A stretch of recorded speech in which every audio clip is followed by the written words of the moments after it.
Sky gone gray, taste of metal, dust in my teeth,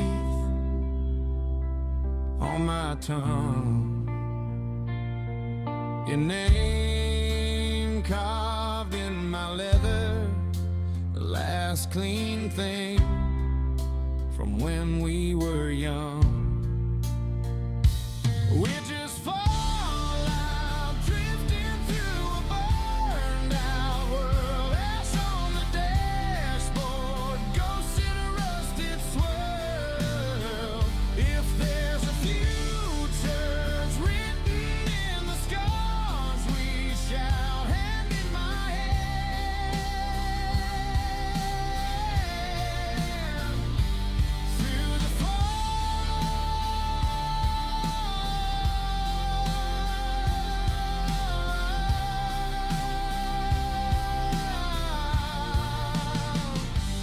Through the fallout,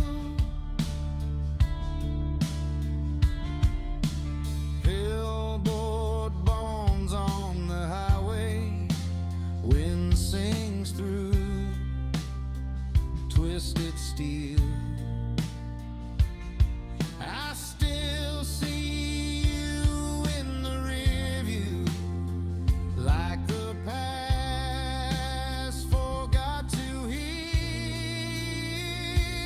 We're just fallout, drifting through a burned out world. Ash on the dashboard, ghosts in a rusted swirl. If there's a future, it's written in the scars we shout, hand in my hand.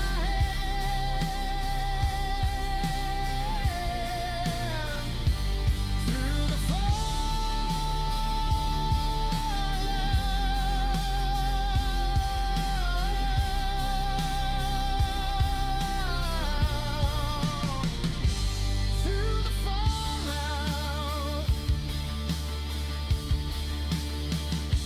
if the sun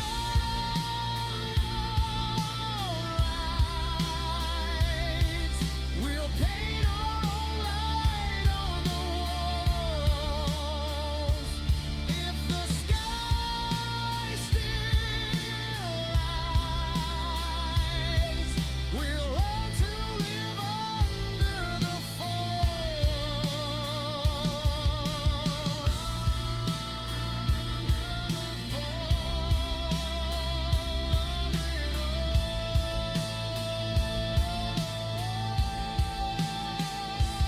We're just fallout, drifting through a burned out world. Ash on the dashboard, ghosts in a rusted swirl.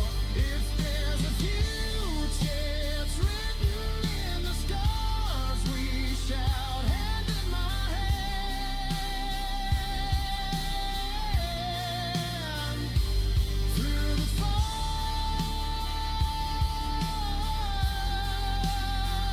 hand in my hand. Through the fallout, oh, through the fallout.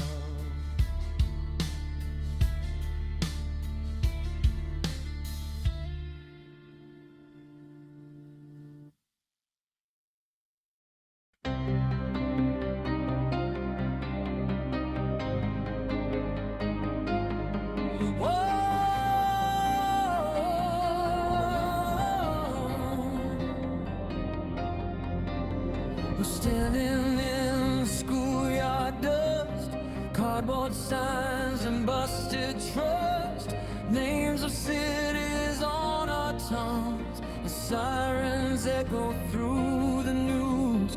Mothers sewing patches on our sleeves, fathers counting reasons we should leave, but we are seeds in broken ground. We're not backing down. We won't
sons in unmarked ground. Oh no, no more daughters gunned down in crowds.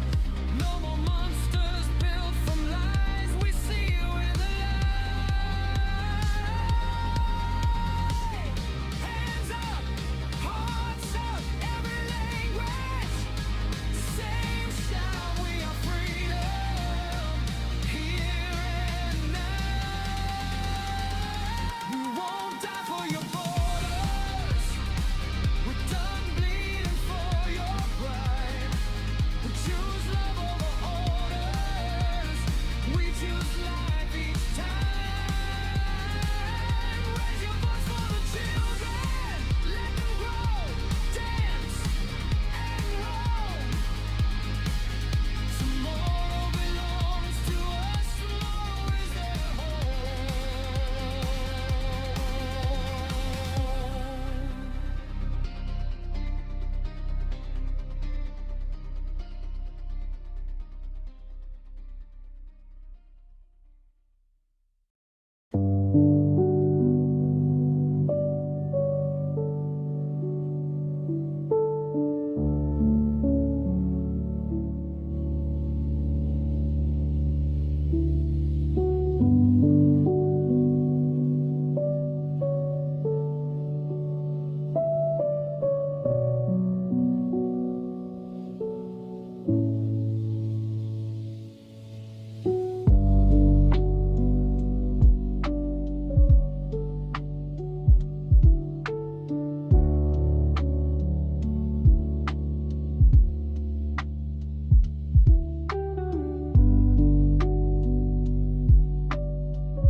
Hey everybody, we are back and we are going to play some New Vegas this time around. If you missed yesterday and Monday, of course we played Lufia Part 2, which is actually the prequel.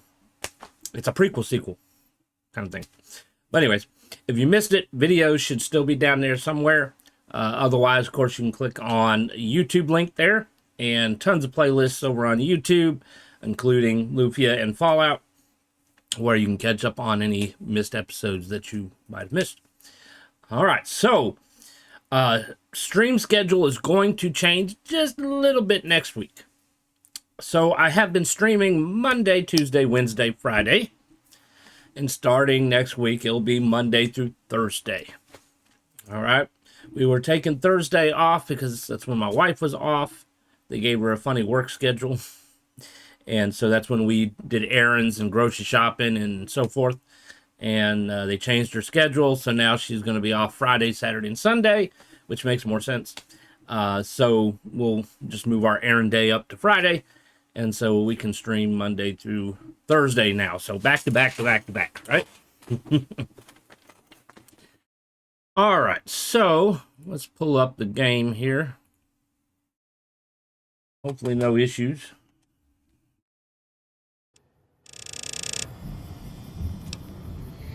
Fingers crossed, no issues. So in the past, we have streamed Fallout 4 and Skyrim as well, but Fallout 4 has had its difficulties in the past between mod issues and then of course computer issues. One of my main issues that I'm dealing with now is only 3 gigs of VRAM, which is getting to a point where it's hard to play games, especially newer games or games that have been updated, so the computer can't handle it anymore. And so Fallout 4 is one of those that it's having even more difficulty playing now. I've even reduced the mods. I've switched over to Bethesda mods and not Nexus. So I don't have any mods that require, the script extender and, really cool mods and animations and all that stuff. So a little bit more basic stuff. Still some neat stuff in there. So try to reduce the usage, and VRAM is still having some issues streaming.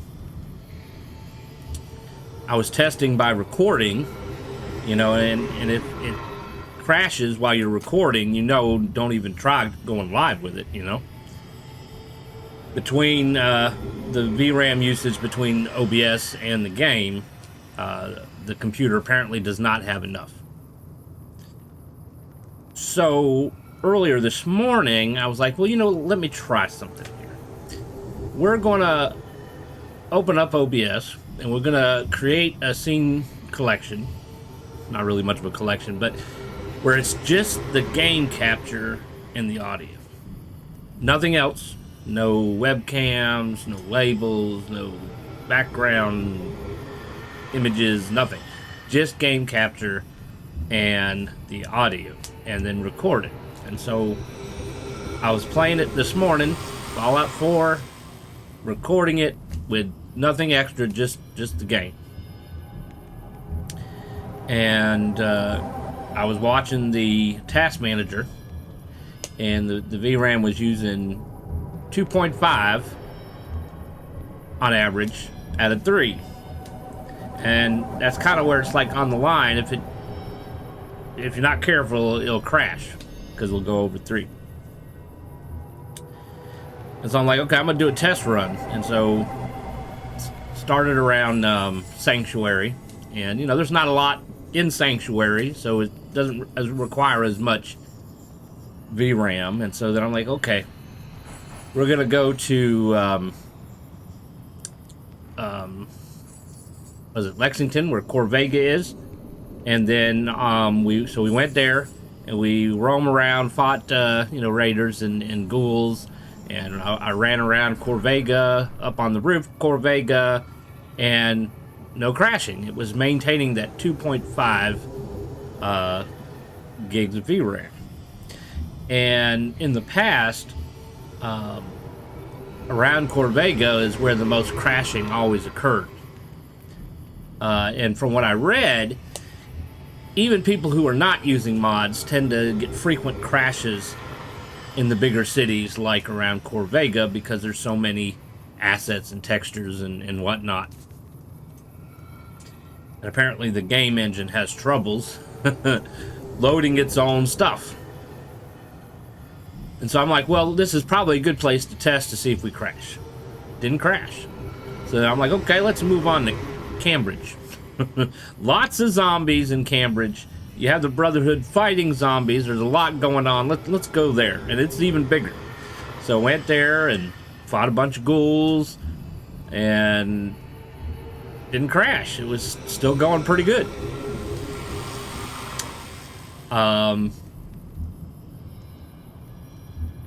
So then I'm like, okay, well, maybe we'll try this later down the road. And just, we'll try streaming it with absolutely nothing but the game and the audio. See how it works. And if, if it doesn't, then maybe we'll just record it. Or we'll just do remote play with the PlayStation. We should not have any crashes. Should not have any crashes. Unless it's like an OBS issue kind of thing. Which OBS has its own issues. We could remote play, but the downfall of that is while my computer has a wired connection, my PlayStation 5 is downstairs and it has a wireless connection. And I don't really have any way to wire it down there. The way they kind of designed this house, I would have to put cords everywhere, drill all kinds of holes in the walls, and I'm not doing that. So the only other option I could have to make the connection better, I don't really want to take the PlayStation 5 up here because I want it so I can play downstairs and so that the kids can play it downstairs. I still have my PlayStation 4. It's actually in the bedroom, which is just in the other room here. So the thought is, I can bring the PlayStation 4 in here and I can give it a wired connection. I don't necessarily even have to connect it to a monitor because I'll just connect to it remote play. And maybe try it that way. And maybe it would be a better connection and smoother, less lag and pixelation. That's always been my issue with remote play and streaming on PlayStation altogether is pixelation. There's a lot more blur and a lot more pixelation, and I'm assuming it's because of that wireless connection, that Wi-Fi connection. So maybe we'll fool around with that at some point. I got a lot of things on my shoulders. 3 kids, a business, all kinds of stuff going on here. So maybe we'll try that at one point. Right now we are doing Fallout New Vegas. When we finish Lufia 2, we might move back on to the Dragon Quest series. Still need to get Final Fantasy X. We finished 9, and so we're kind of on hold at the moment. But we'll find something to continue on to. When we finish New Vegas, we'll have the question is, okay, should we continue playing? Should we play Fallout 3 and go, back one? Or should we play Fallout 4 or even try Fallout 76? Or just move on to something completely different? I'm always open for suggestions. Feel free to connect with me in the chat over here or on YouTube comments, and there's also posts on YouTube. And then, of course, Discord is probably a good place to communicate. It's kind of my central hub of information and everything. So if you haven't joined, you are welcome to click on that link and join that Discord. I don't really post a whole lot on other social media like Twitter and Facebook. I don't think a lot of people really use Facebook for streaming anymore. It's mostly Twitch, YouTube, and probably TikTok, and maybe some Instagram on occasions. I'm not sure how much people have updated their Instagrams past what they already have. So the best place to get information really is Discord. All right. So that being said, we are at, as you can see, Vault 3. The vault has been taken over by the Fiends. And we are here on an unofficial mission, I guess. They didn't really give us a quest for it.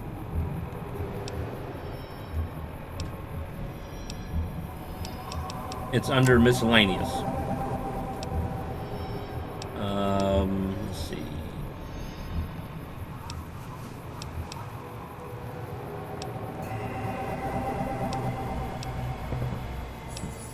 It's under one of these.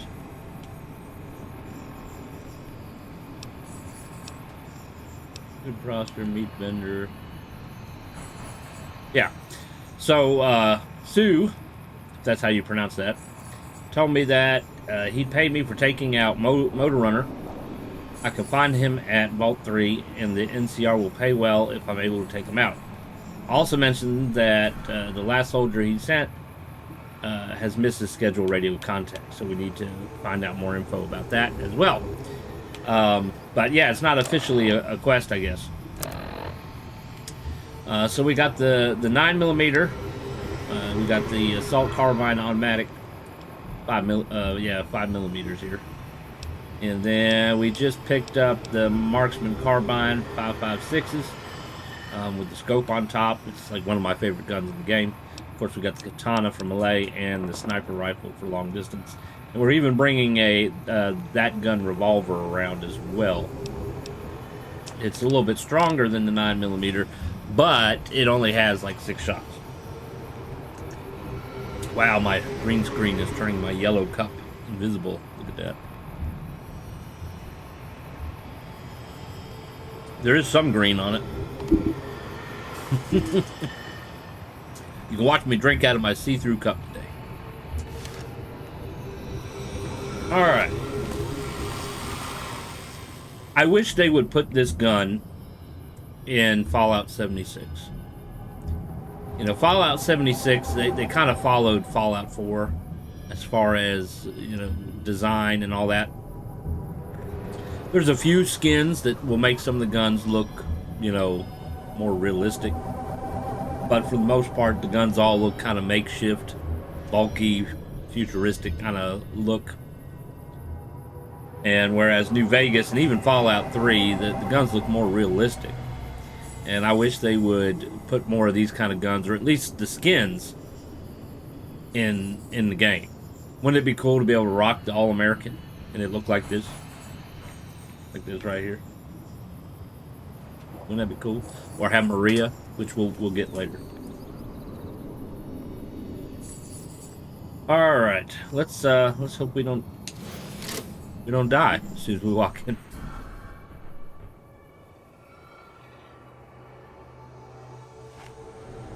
What the fuck are you doing here? You got some kind of fucking death wish, asshole? Well, speech is not gonna work.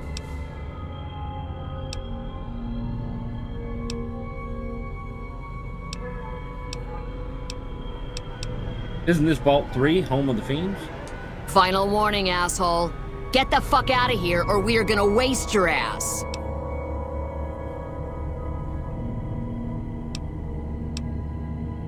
Let's see how tough you are. All right, asshole. You just fucked yourself. You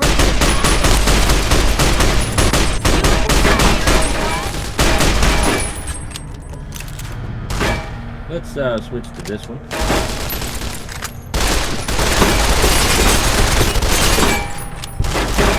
I'm gonna scream.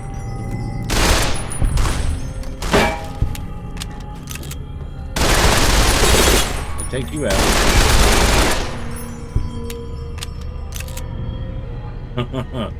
We gotta be careful, we're running out of ammo pretty quick.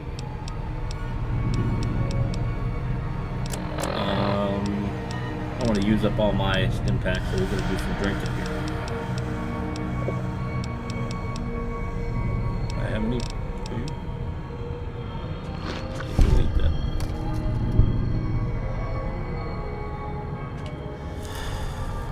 Somebody attacking me with a 9-iron? How dare you?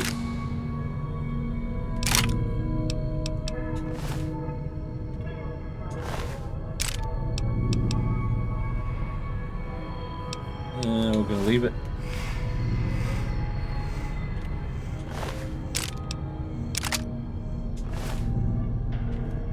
Got his head off.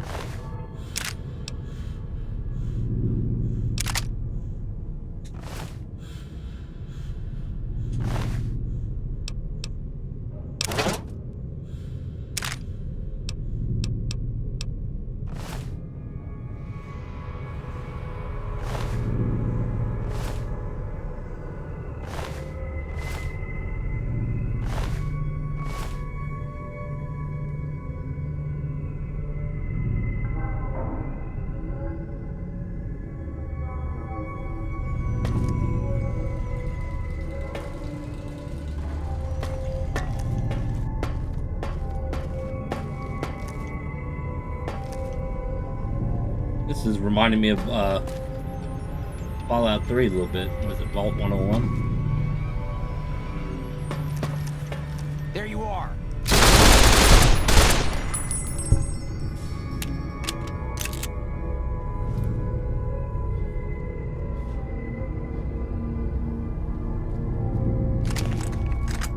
When I find you, I'm gonna eat your spleen.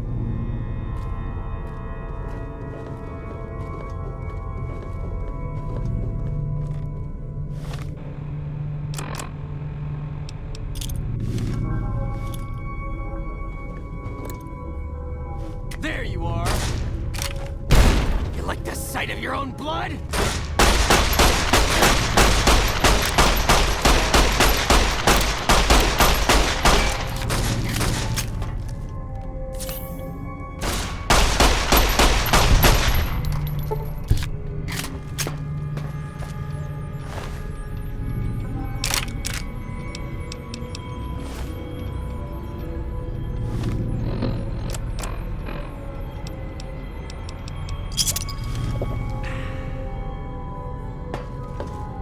Another one?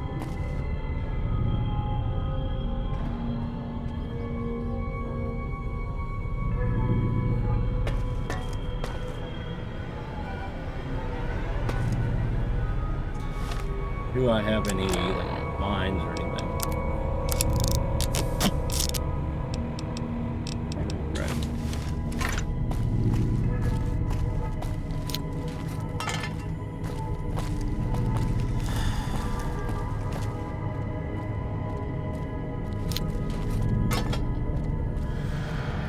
You're out here somewhere.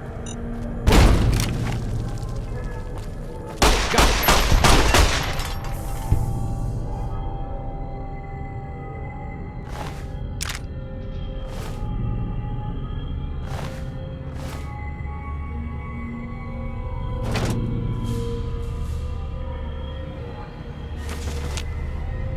Why is all these bobby pins on the floor?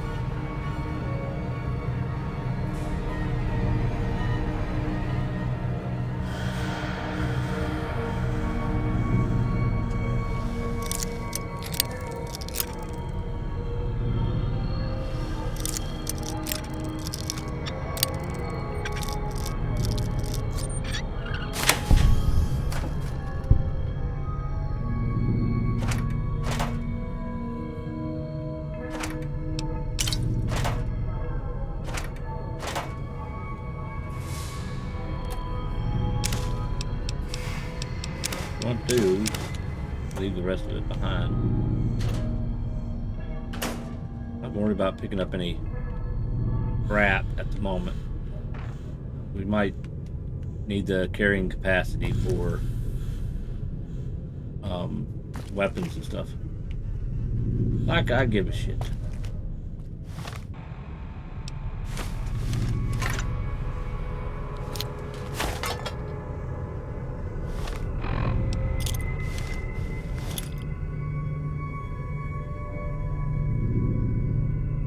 Alright, we're gonna leave that mine there.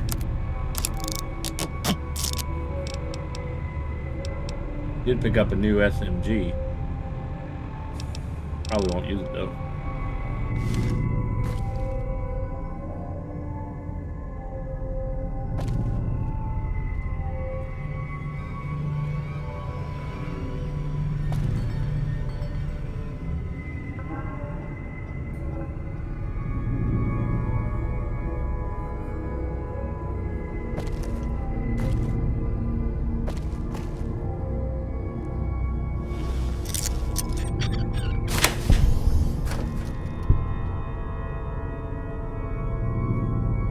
Found the kitchen.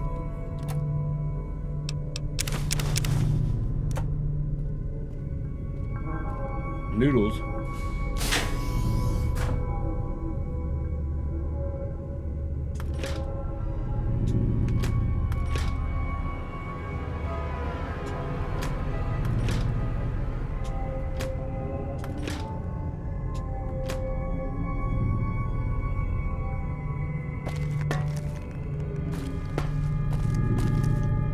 Quit your whining.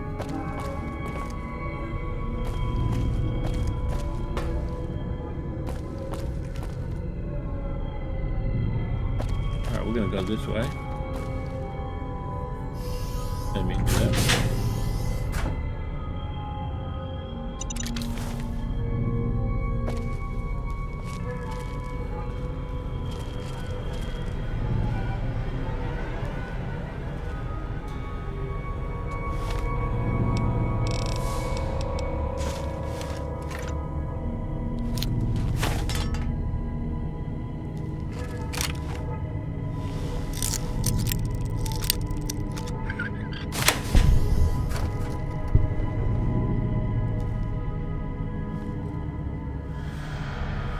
Can't look at the computer.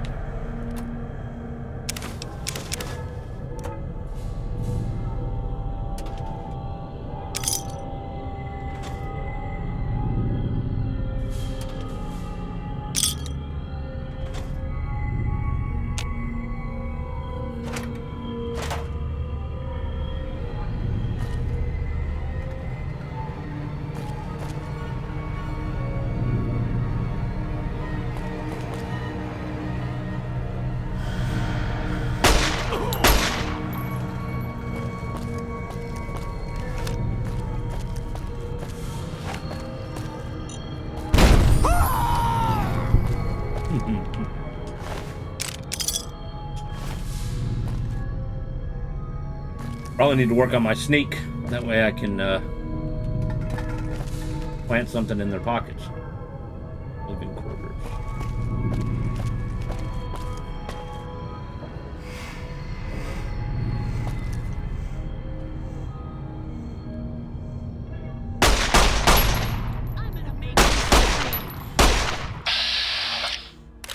Take out the leg.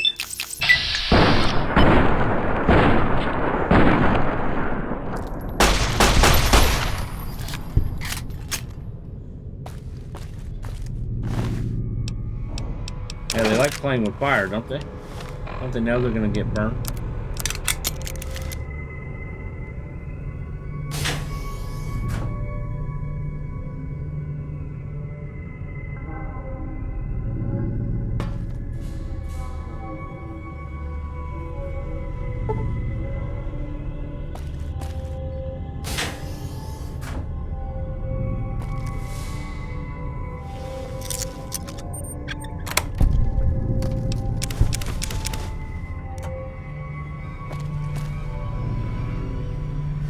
There's my log. 63, it would only go to 73. That's not going to be enough.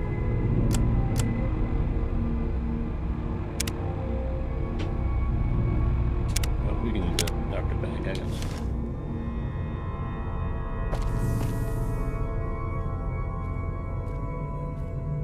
Two.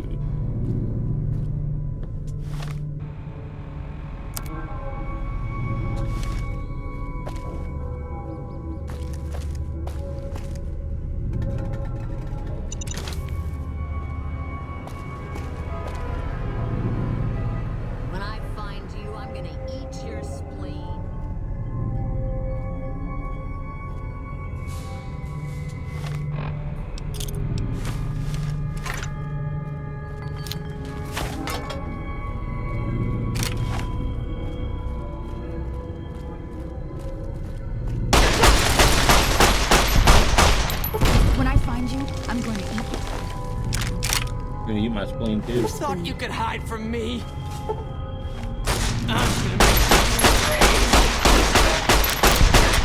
I'm gonna make you scream. I don't know why they didn't set off the landmine.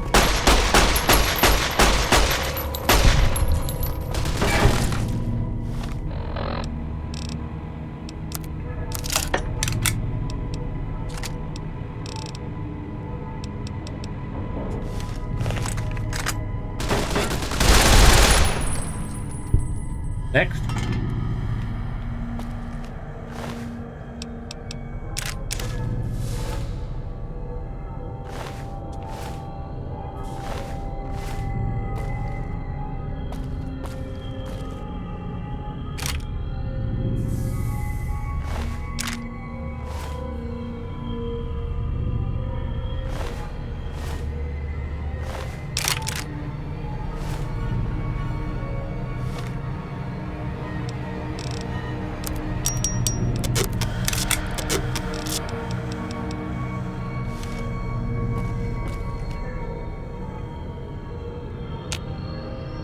They do pick it up.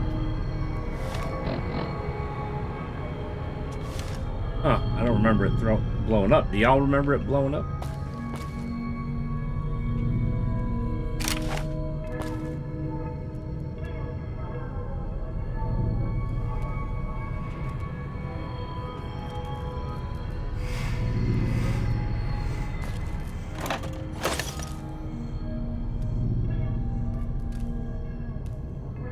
Looky here.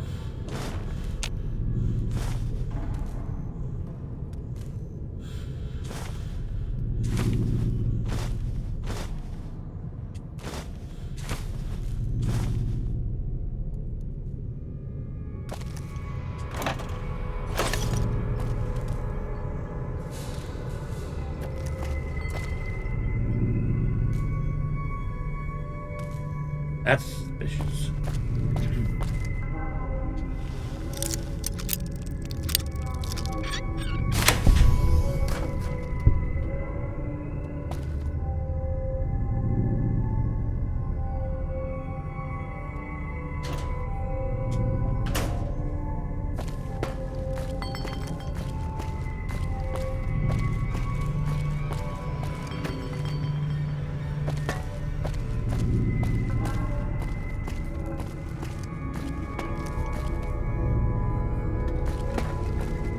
Probably to go up there, right?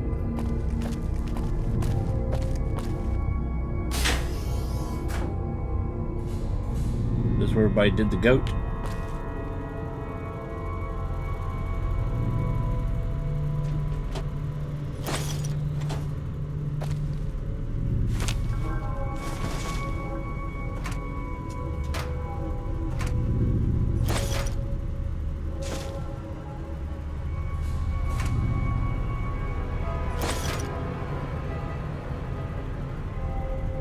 Fresh hat.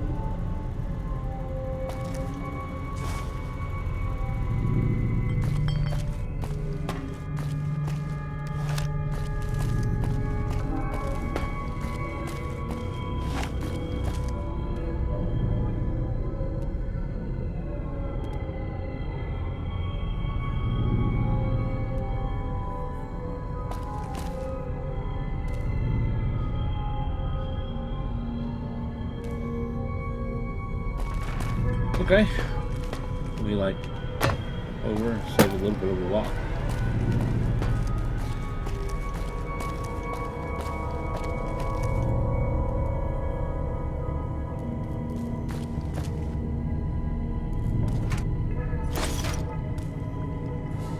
Empty duffel bag.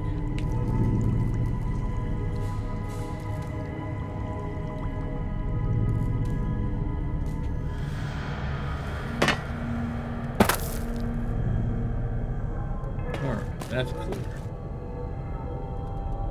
Alright, so we got down there that we can go to.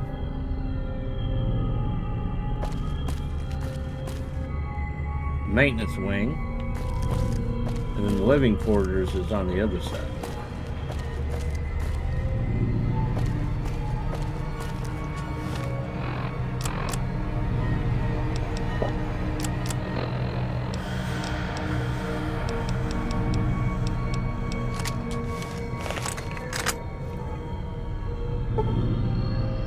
Can't open that one. We do not have the lockpick ability.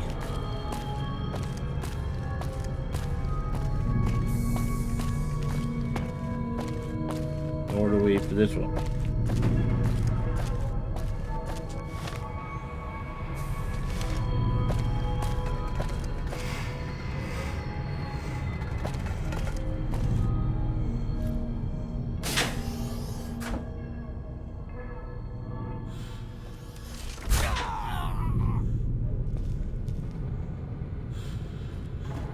You like the sight of your own blood?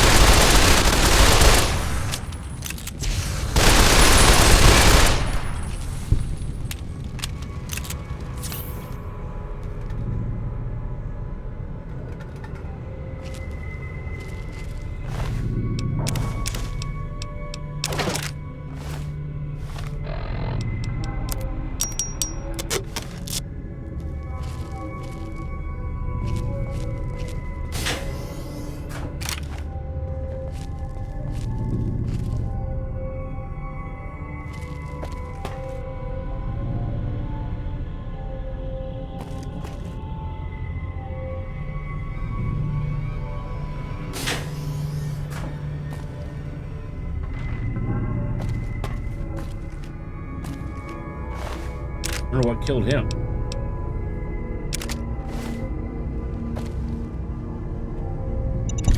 Maybe that did.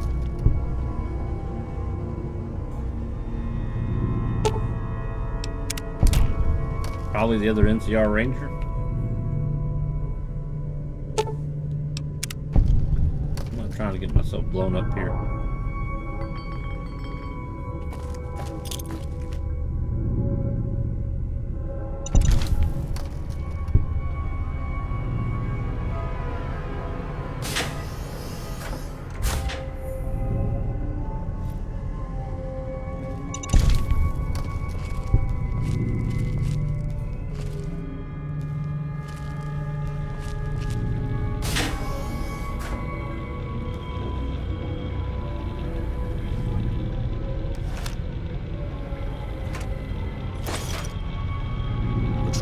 How the hell did you get in here?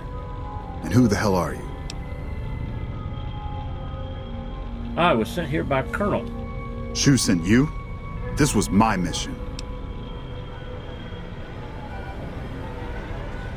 Colonel was concerned you missed your check-in. You can go back to old Shu and tell him that the mission will be completed. I just need a couple more days. It's a holdup, if you don't mind me asking. What's it look like? I caught one in the leg. I killed a dozen of those degenerates sneaking my way in, but one got a drop on me. I holed up here after I killed that one. They're too stupid to unlock the door, so I knew they'd figure whoever attacked had just taken off. I just need a day or two, then I'll take out Motor Runner myself. I even got his key to the maintenance wing. Situation's under control.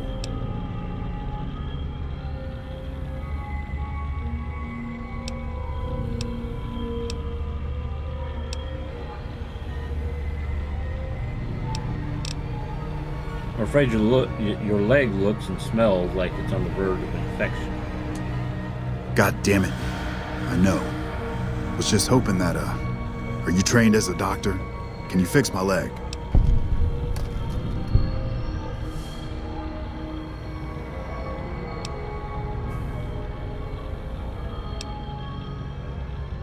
I have a doctor bag right here. It should be enough to get you on your feet. What are you waiting for? I've got a high-value target to kill.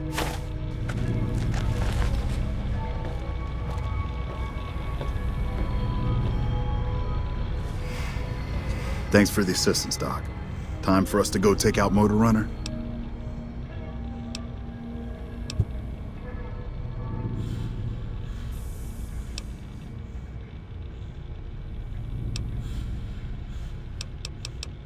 Just have a couple questions. Okay, what do you need?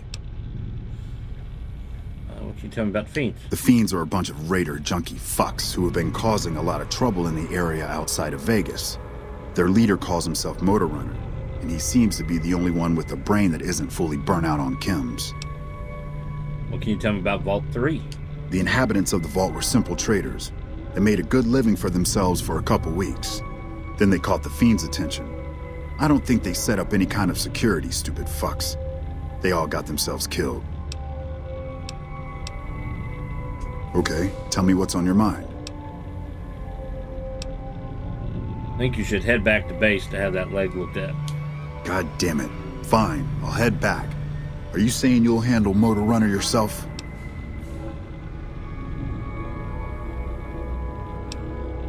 I'll check in with you and the Colonel when it's done. Here, take this. It's the key to the maintenance wing. Should make getting to Motor Runner that much easier. Good luck.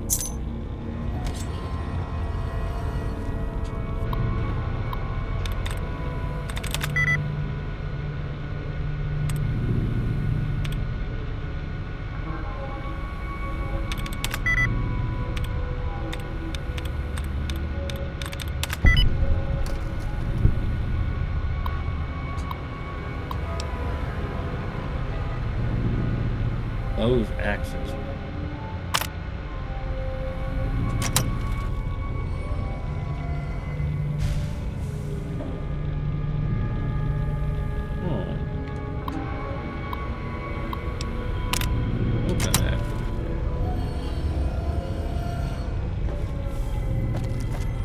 Oh, this leads back to the beginning. Look at that. I think Fallout 3 was the same way, except it led to the Overseer's office.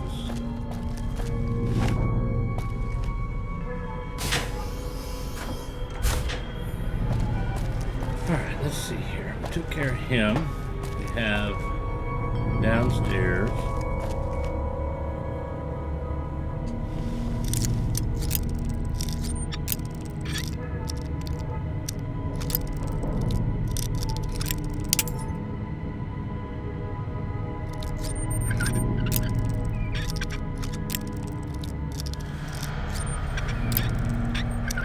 Gotta be close.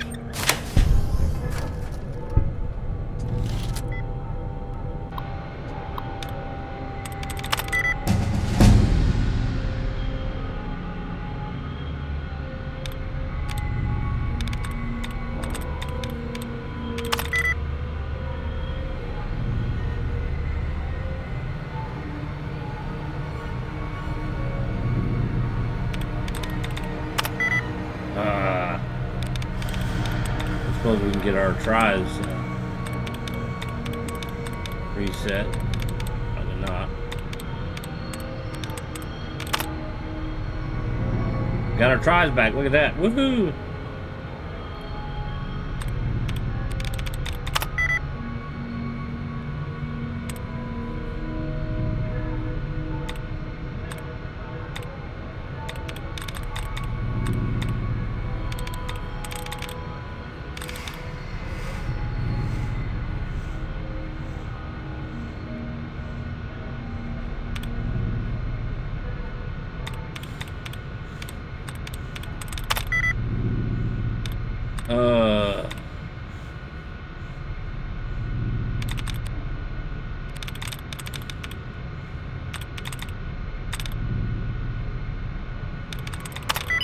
We got it, woohoo!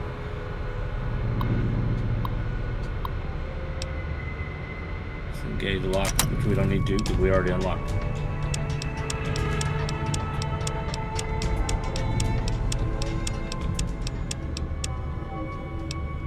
Alright, so if we want to do 75, we're going to need to take something off.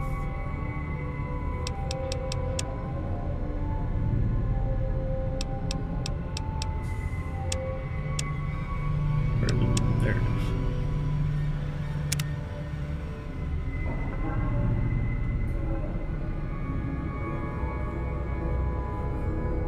That was a nice bed.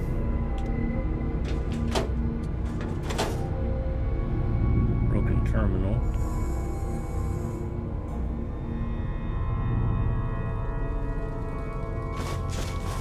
Watch out!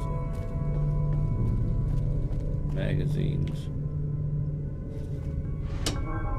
When I find you, I don't think I have any more. Dude. I'm gonna eat your spleen. Put some traps here. Oh, hello. Scream!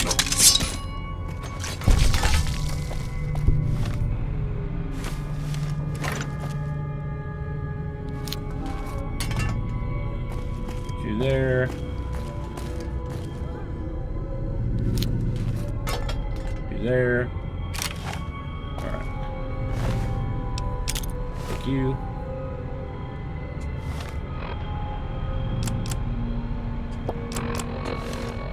Alright, let's go,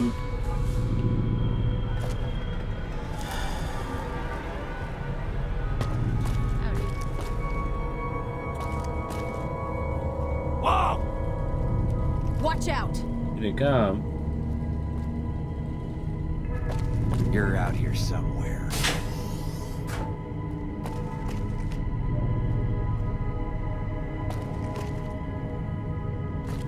You're out here somewhere. Whoa! Watch out! You're out here somewhere. Binoculars, I don't need.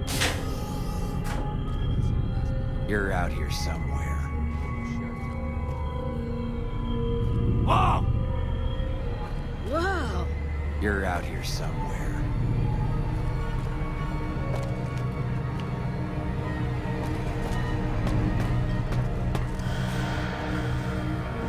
You like the sight of your own blood? Whoa! Whoa! When I find you, I'm gonna eat your spleen. We have hostages and we have a fiend in the cage with the hostage. That's not going to be You good. like the sight of your own blood?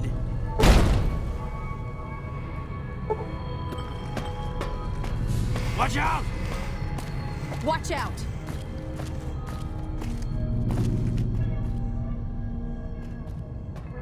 Gotcha!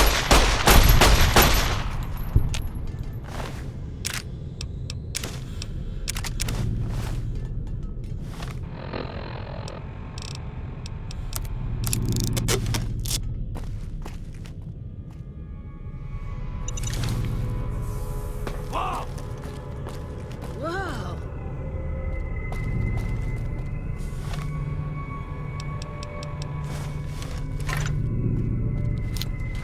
I know where you went.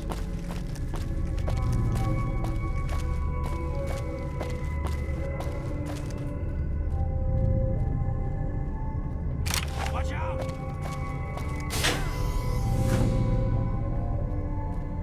When I find you, I'm gonna eat your spleen.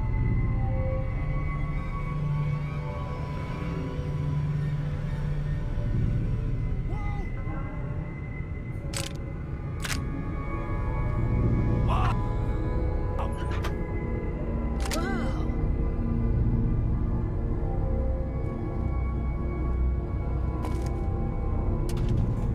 How am I going to get him I know where without you went. getting the hostages killed?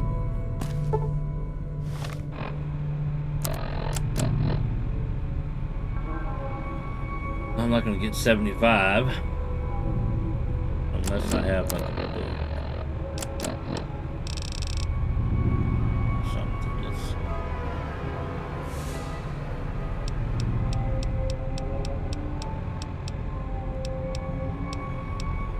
I don't think you can read 2 books.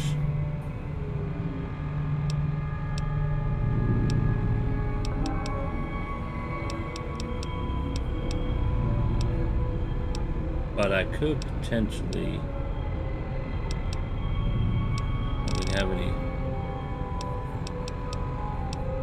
Do have min-tats.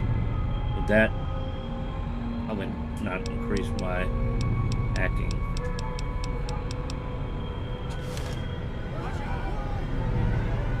There's probably a password somewhere.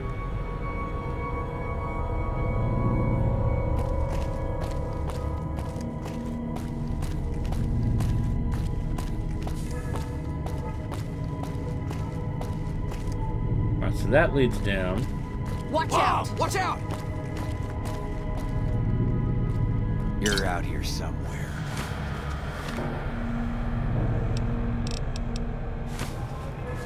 That helps sneak a little bit. You like the sight of your own blood?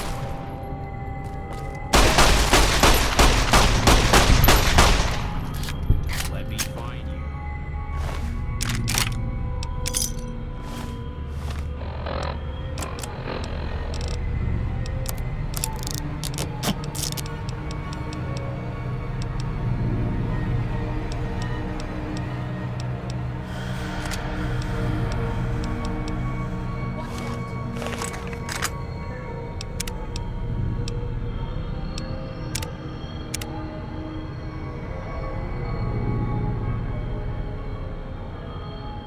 We can go down that way, or we can go down this way. I know.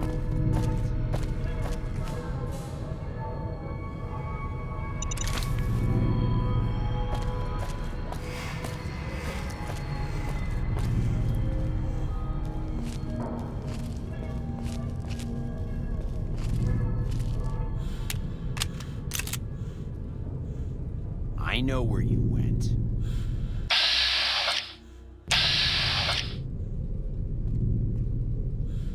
Watch out! Watch out! I know where you went. Get out, will you?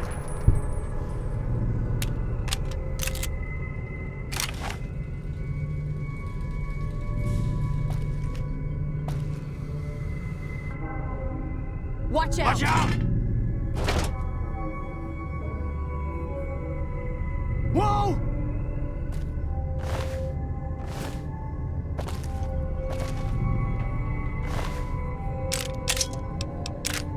Would you like to see up the key? Alright, that takes me up to where I was.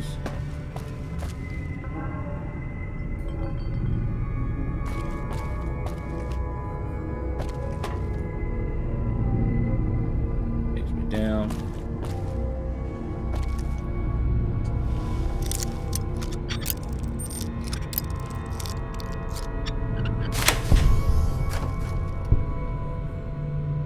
That probably takes me up to where I was.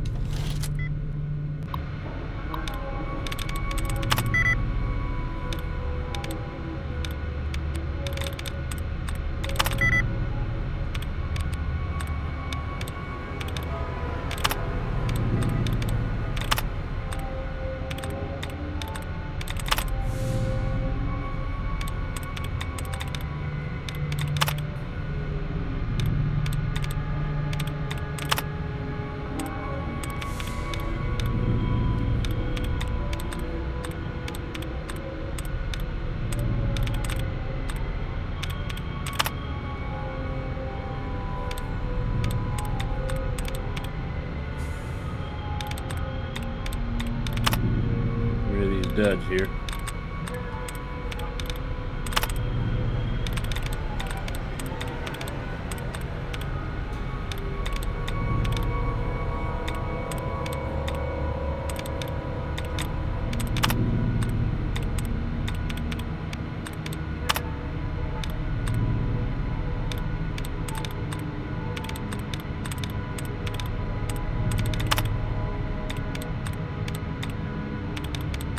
We'll be able to like eliminate all of them.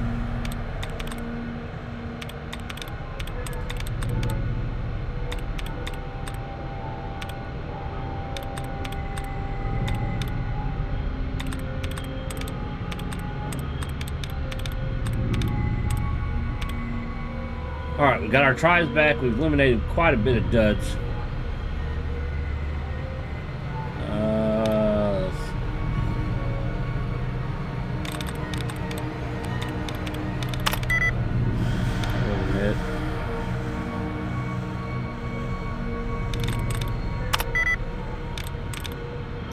Did betrayals, I believe. Process elimination.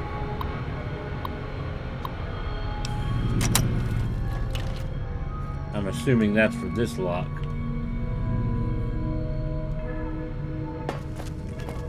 Probably.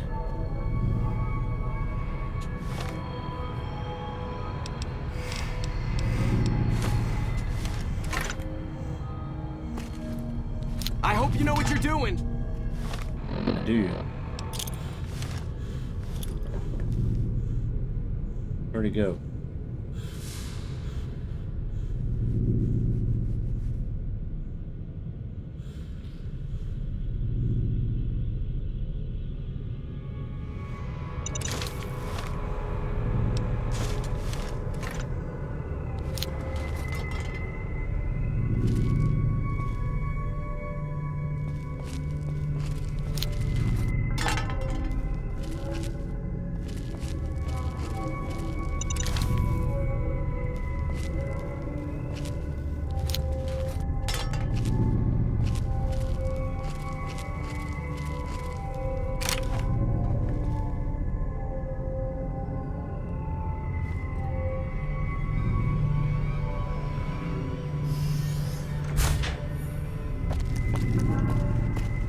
Alright, so the only way I'm gonna be able to open this, I'm gonna need to read the lockpick reader or lockpick thing. Reader, yeah, locksmith reader.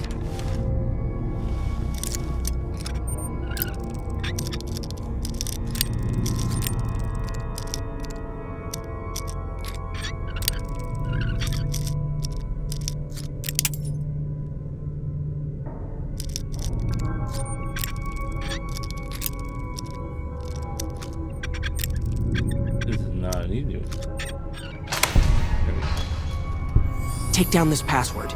It'll get you into the Overseer's area upstairs, I think. Thanks for the help. We'll find our own way out.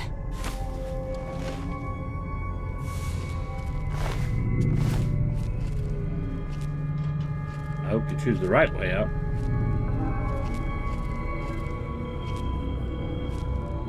Thanks for the help.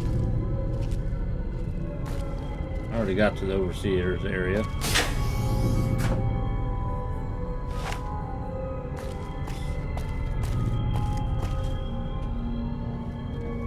There you are.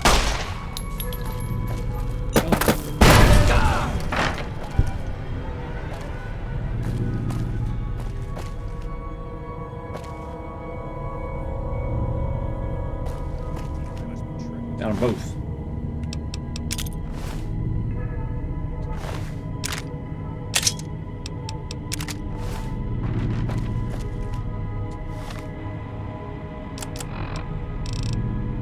Repair some stuff here. We can repair on that nut. Flame.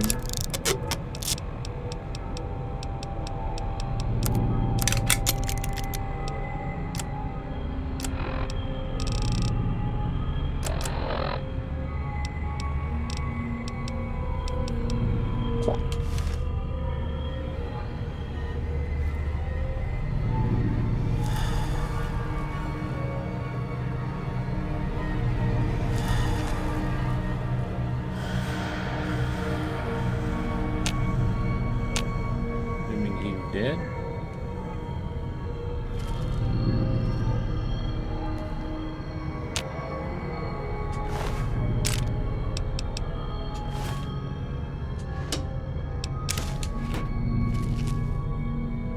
She's dead. She apparently OD'd.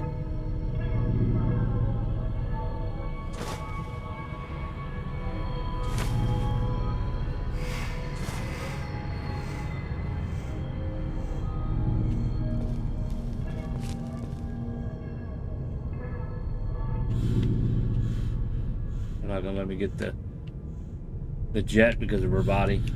I'm not gonna go through the hassle of moving it. Alt 3 jumpsuit. We'll take it as a souvenir.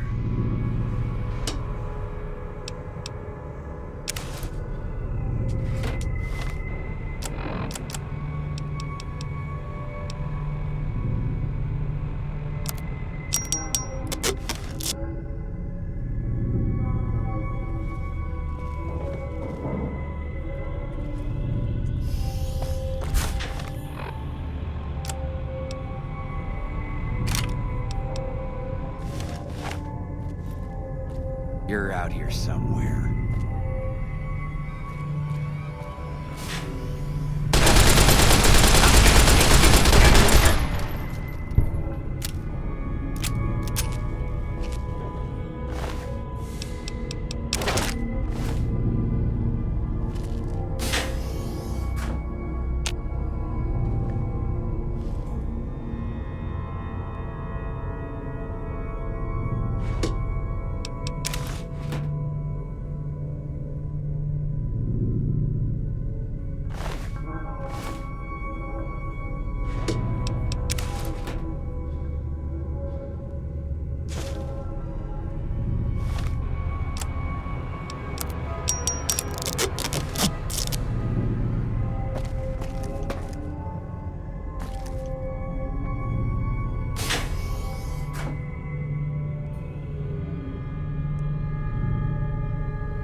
Hit.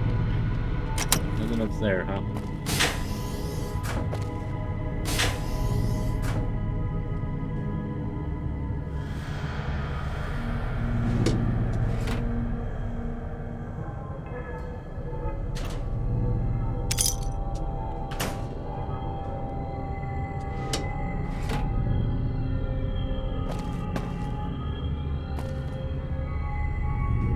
up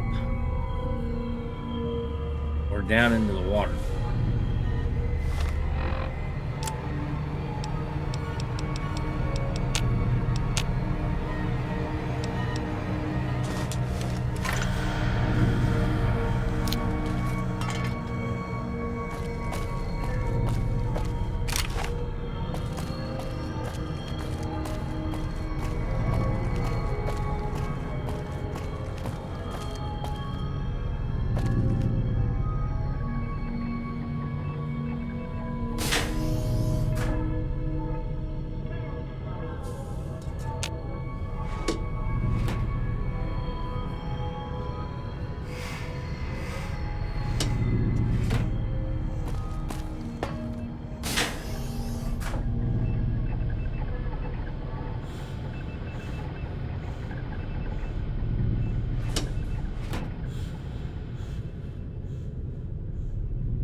Probably haven't like walked in on one of the beams.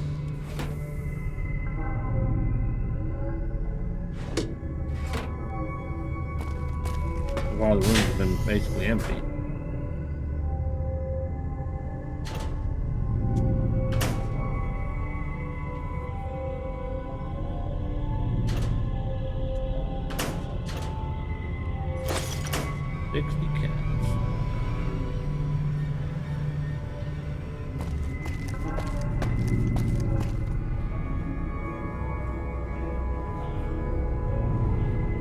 We don't have the swimming perk like we do in Fallout 4, and we don't have a hazmat suit either.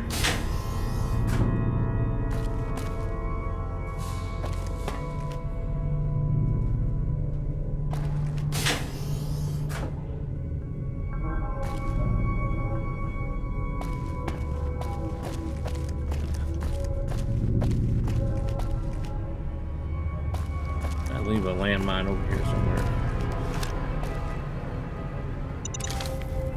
Frag mine, rather. I wonder if there's a way to empty the water, because I'm pretty sure it's radioactive.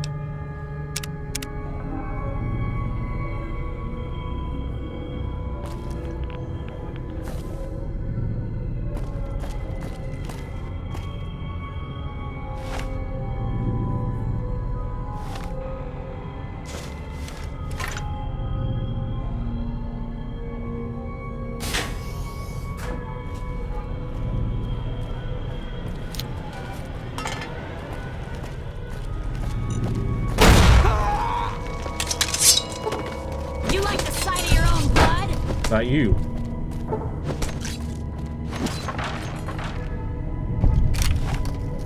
Slice and dice. His name was Daniel. There's the prisoner key that we don't need no more. And an additional maintenance key.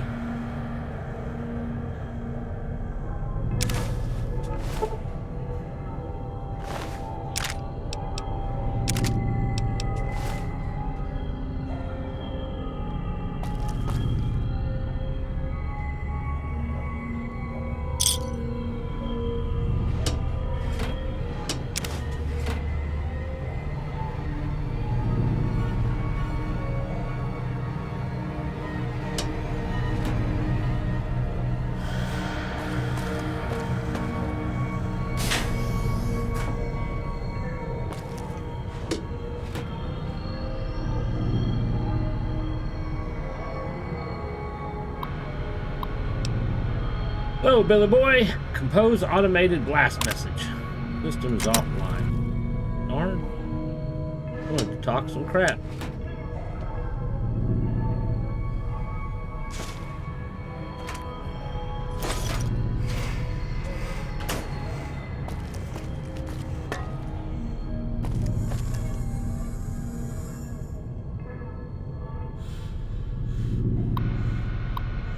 Hello, Nara.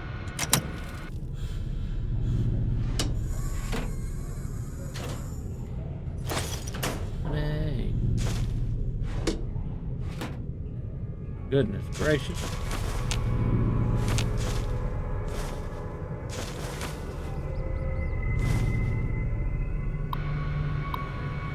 Hello, Michael. Keep out.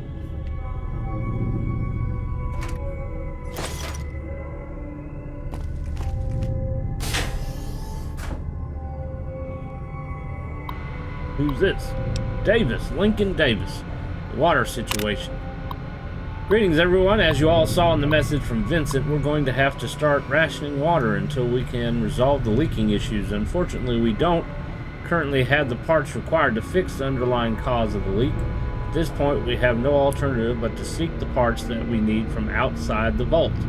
To facilitate this, I'm proud to announce that Michelle Dallian will be forming a new committee with the goal of creating ties with whatever civilization there may be in the outside world.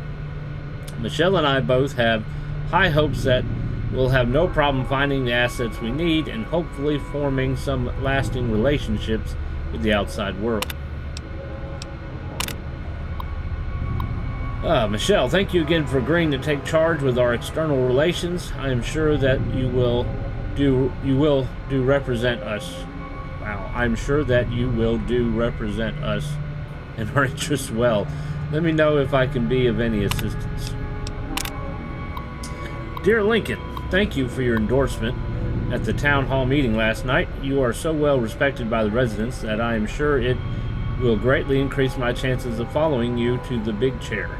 Since Michelle started making plans and gathering people for her external association committee, the isolationists have been gathering followers. As you well know, I think having me follow you as overseer will serve to slow their efforts.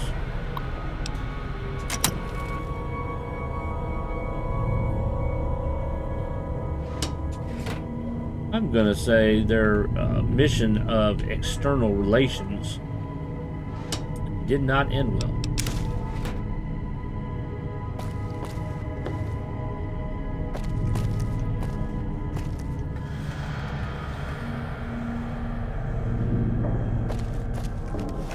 Alright, we are going to save. And then out of curiosity, I'm going to try to go in the water here. I don't have anything that's going to help me with radiation. My armor's going to crap. Besides Radix.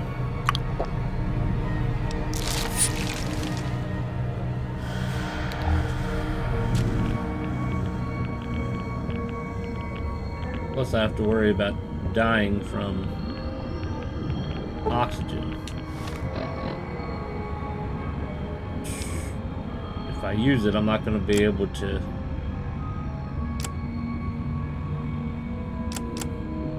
I did save, so... I got another one.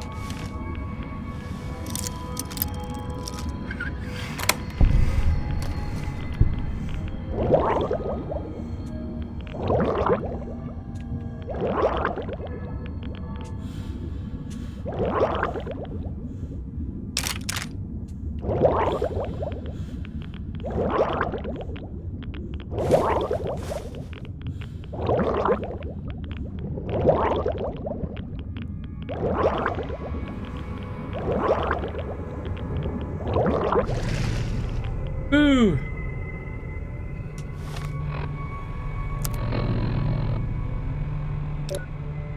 Alright, radiation is not too bad. We can rest in one of these beds for about an hour. Now we're back to full health. Shall we see what's on the other side? I wasn't too amazed about what was there.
Alright, I think that's pretty much all we have.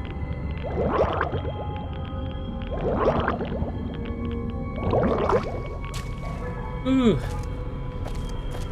How many stim packs did I waste on that shit?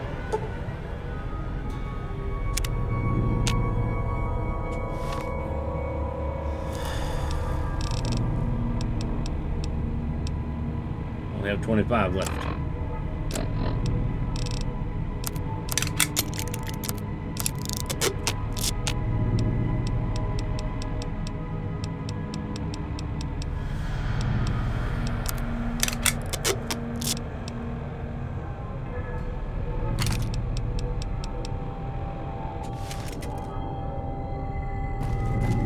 Alright, I still have one magazine left I can use.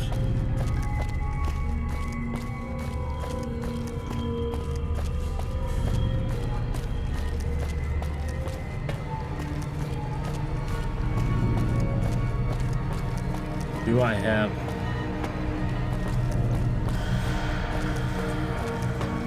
Maybe the code he gave me was for the overseers. Computer. I don't know. Let's see.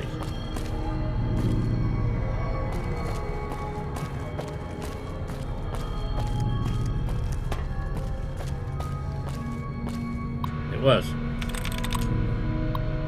Happy birthday! Hi, Janet. How's the school year going so far? I've heard good things from your teachers. They say you are one of the top students in your class.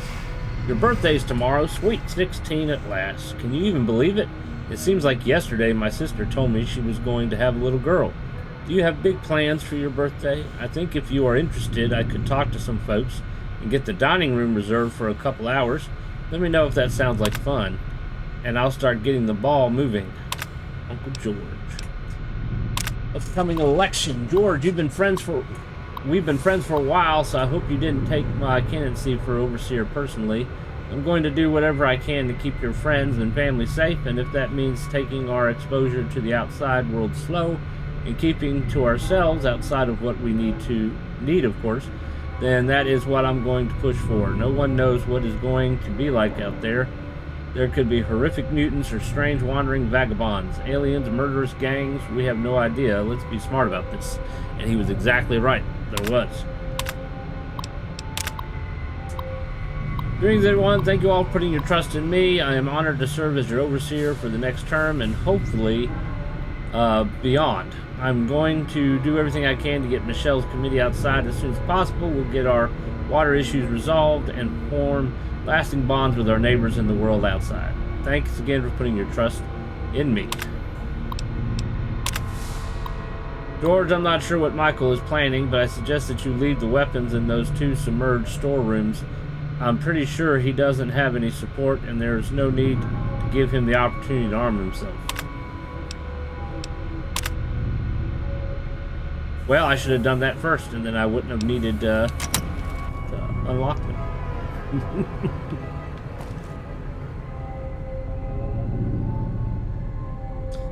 I'm gonna say condition is not too well. There's a red light there. Place falling apart, I guess.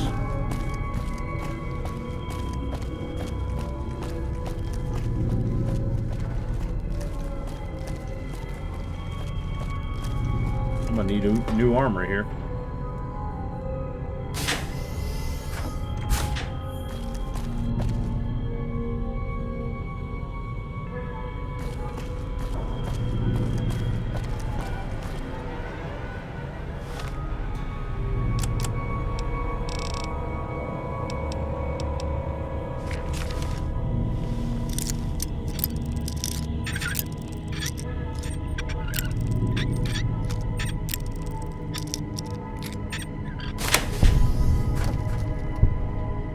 Oh, the doctor's office.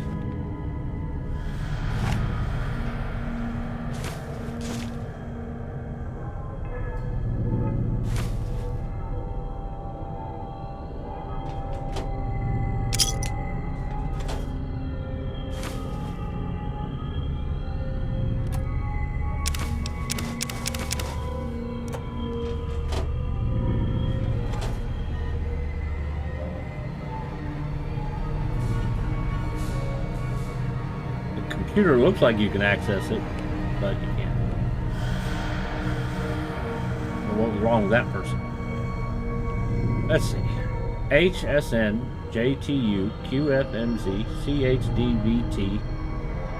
I'm going to say OLGBVA, HBTYLDE. Getting harder and harder. I was pretty right, though, until the last two lines. Oh, look what's on the floor. Take that. While I'm at it, let's check our radiation.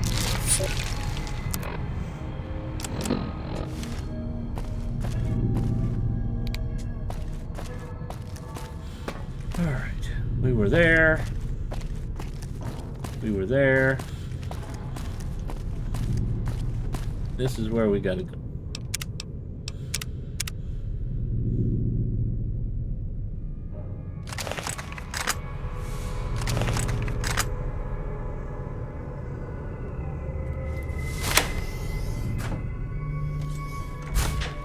You thought you could hide from me?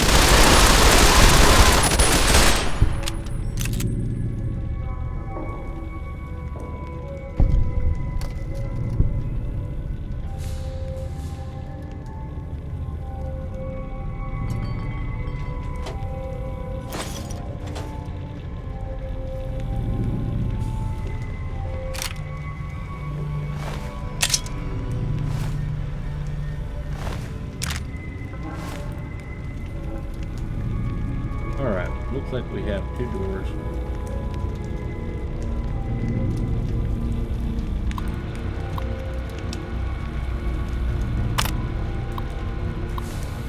Sorry to inform you that the small water leak that we detected a couple weeks ago appears to be more serious than we first thought. We're going to have to vent the pipes in the section to isolate the leak and stop the pressure from stressing the rest of the system. Unfortunately, this means that we are going to have to start rationing our water. My apologies go out to everyone currently residing in one of the affected areas. We'll be working to resolve the issue as soon as possible. Hi, Jenny. It was great getting a chance to talk to you. I'm glad to hear that things are going well for you. I'm curious if you'd like to meet for dinner one day next week. I know we don't talk that often, but I feel like we really clicked last night. I hope you feel the same way. Looking forward to hearing from you soon. Hi there, Vinny. Last night was so much fun. I can't believe it took us this long to sit down and talk. Let's do that again very soon. Next time, maybe we can have breakfast together as well.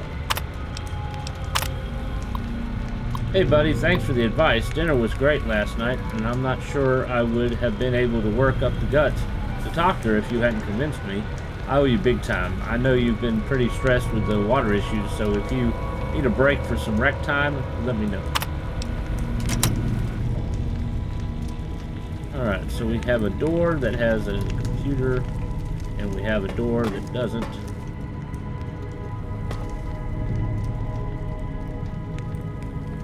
Which door do we choose?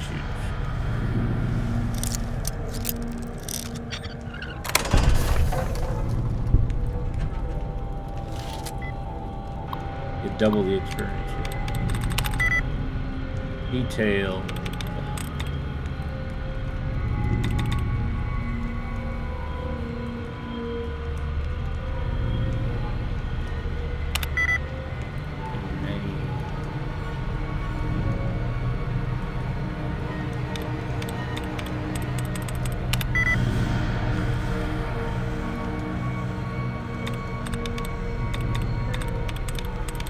Well, let's see if we can find anything here to help us. Not having as much luck this time.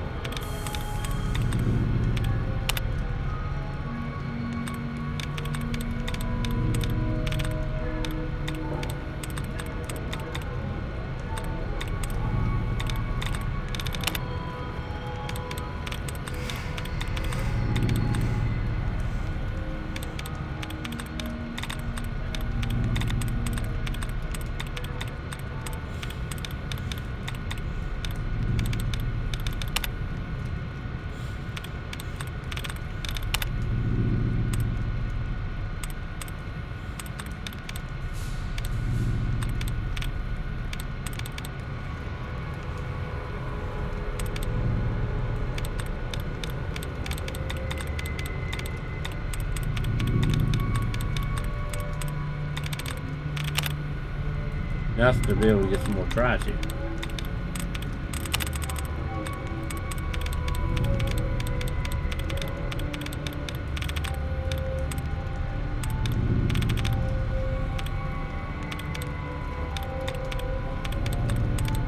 Oh, I don't want to lock myself out of the system.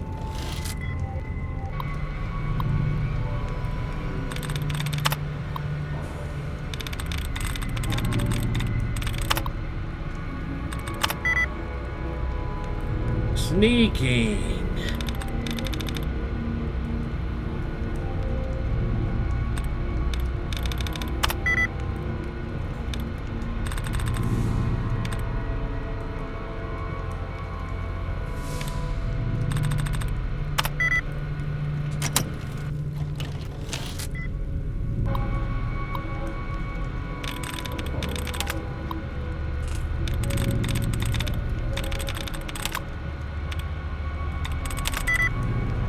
Whistle.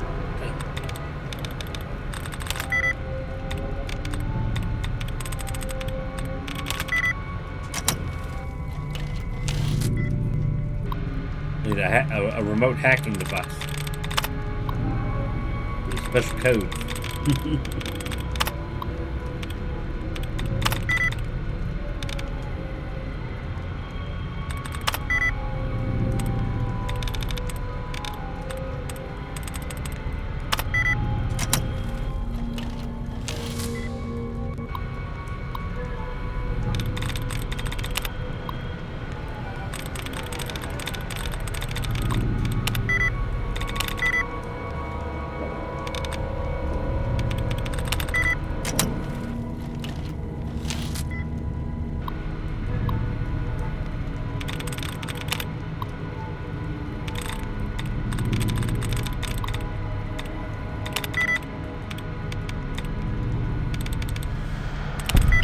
There we go.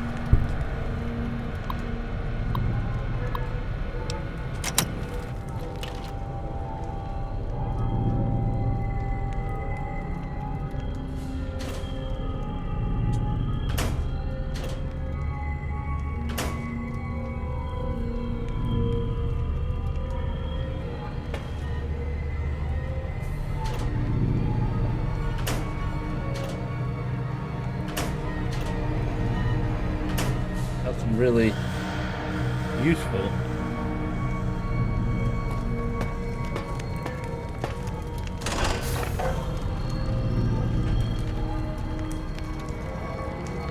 You'll bleed, bitch.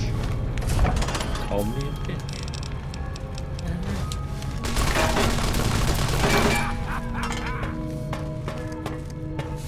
Nothing going there.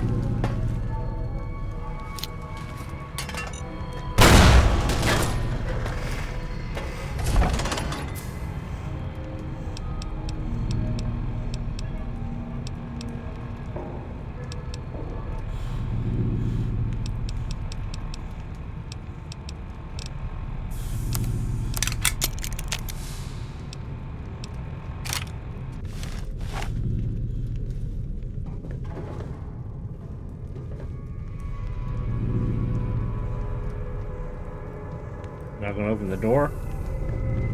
Maybe can't because it was one I had to unlock.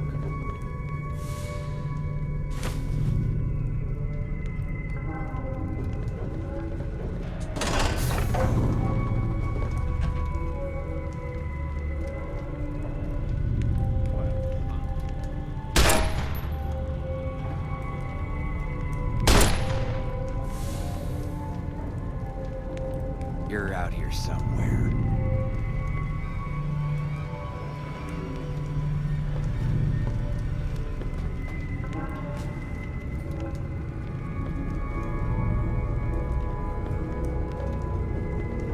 Really?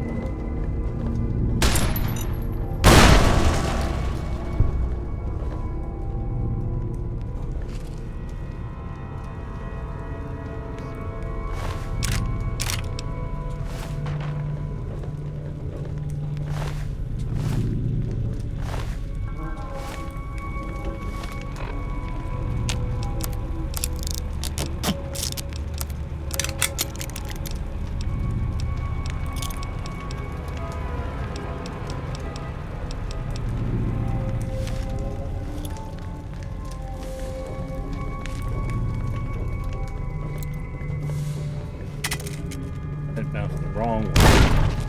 That would figure.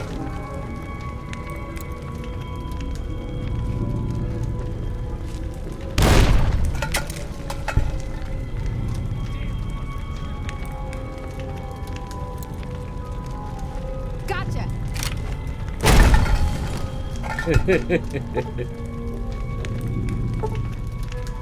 You're up.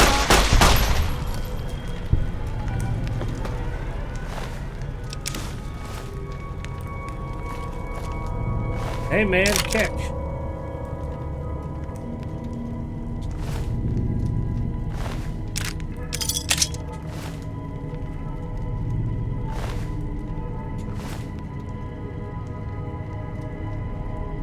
There's a lot more.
Oh, that one was close.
All right.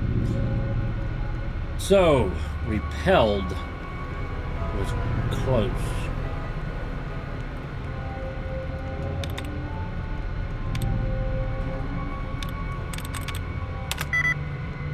No.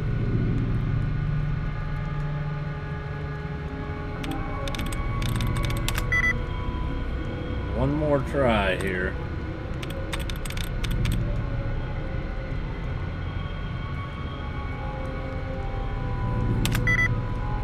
Damn.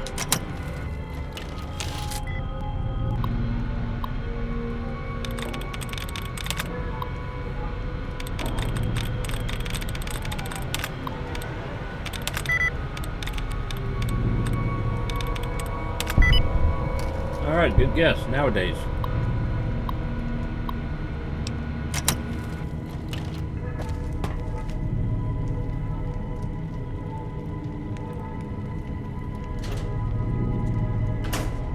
Yeah, that's what we need to fix the water issue. Just a lot of wonder glue.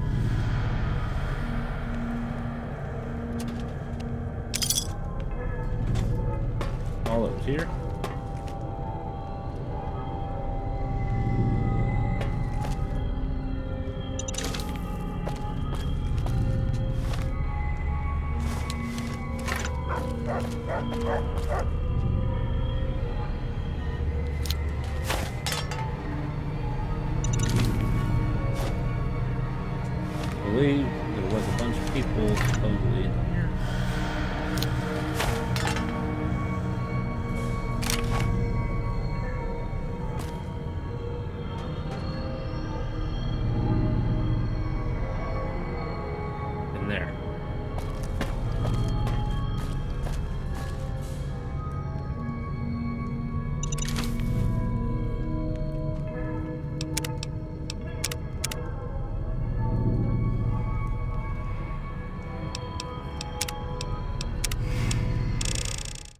I will be back in a few minutes.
Dust rushes in, blue and gold collars on trembling skin.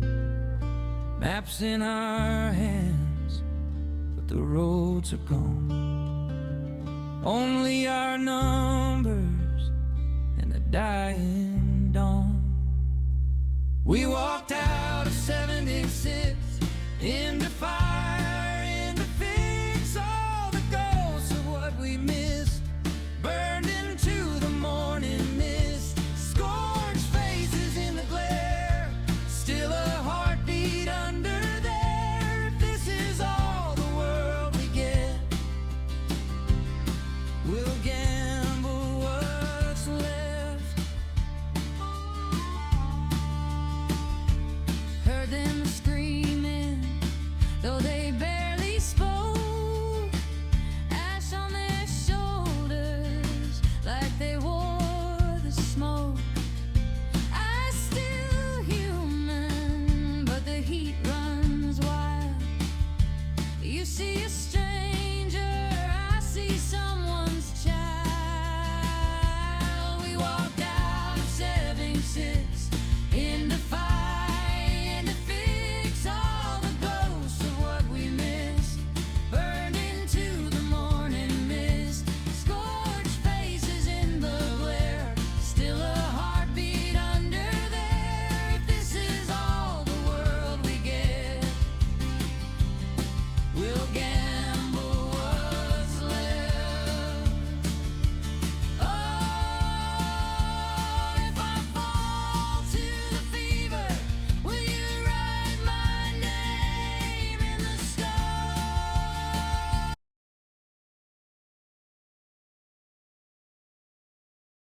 We are back. Had an interesting issue with the internet. At least I hope we are back. We appear to be back. It says that we are still live and not having any issues. Because there's 2 of you watching. Guess I could pull the app up on my phone and make sure we are live.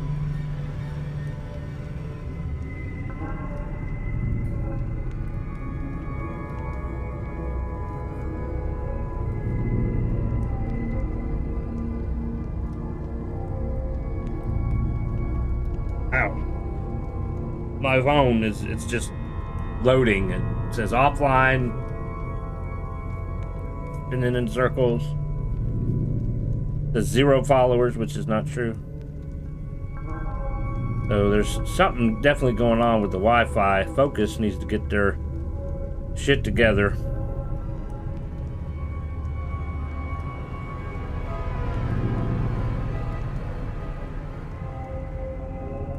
Yeah, it doesn't want to load. Let me turn off the Wi-Fi on my phone and see if it loads. Yeah, it loaded when I turned the Wi-Fi off, so there's something wrong with my Wi-Fi, of course. And it seems we are live. It's just... apparently my Wi-Fi is garbage.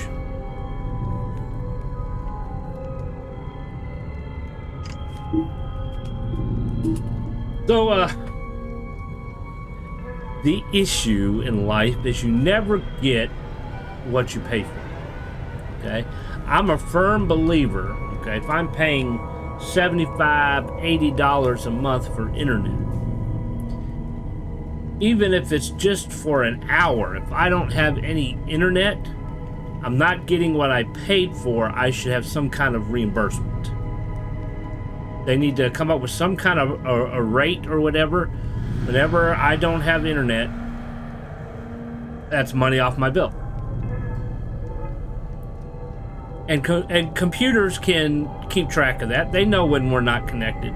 You know, they might lie about it, but they know when we're not connected, and that should be money taken off the bill because I'm not getting what I paid for.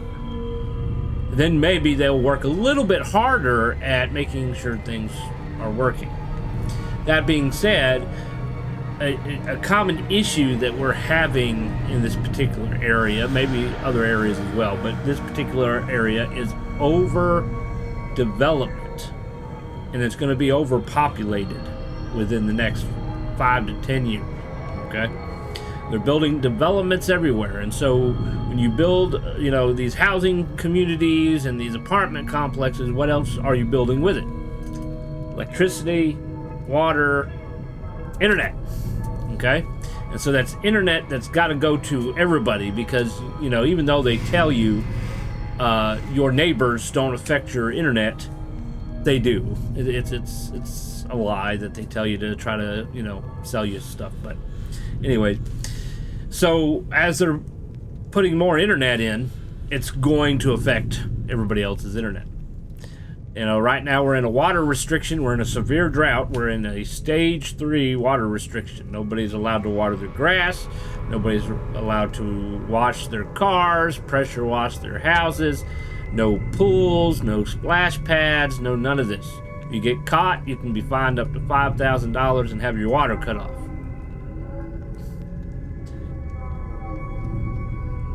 I understand we might be in a drought, and that's a horrible thing, okay?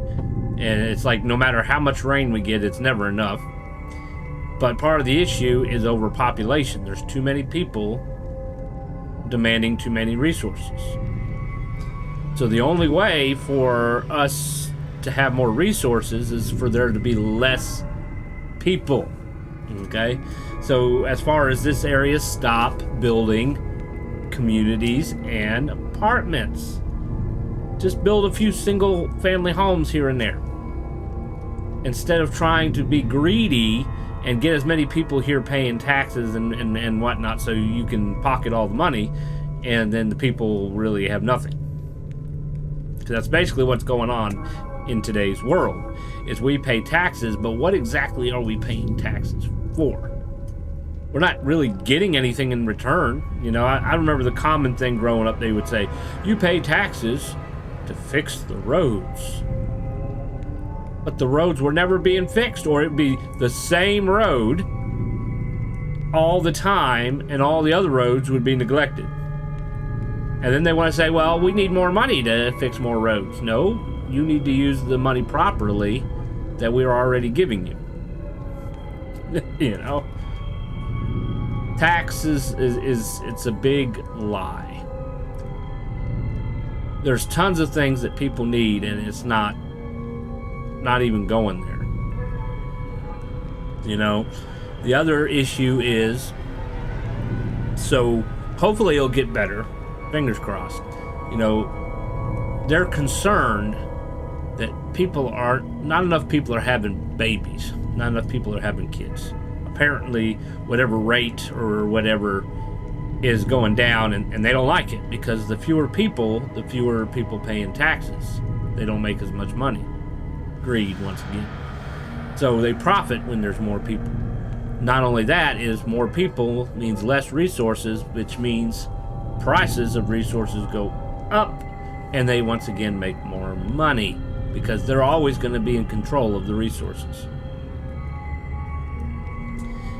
And so people are like, well, I can't afford to pay bills and all this, so why would I have kids? And so they're trying to find ways to make people have kids. If you ask me, take it as a blessing. If people are not having kids, that's a good thing. I hate to say it, I got 3 of my own. But looking at the picture, there's too many people and not enough resources. So the only way to fix that is to not have as many people. So we need to stop or reduce having children and let the population become a little smaller, so that more resources are available for everybody else. I know it doesn't sound nice or whatnot, but that's the truth. Especially when it comes to things that we really don't have control of, like water. We don't control water. The earth controls the water. We just use it and use it and use it, and we're running out. So what do you do when water runs out and there's no more water? But anyways, and now I got kids knocking on my door. Give me a second.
Okay, so apparently all computers are acting funny right now. How is y'all's computers working? Are they working okay?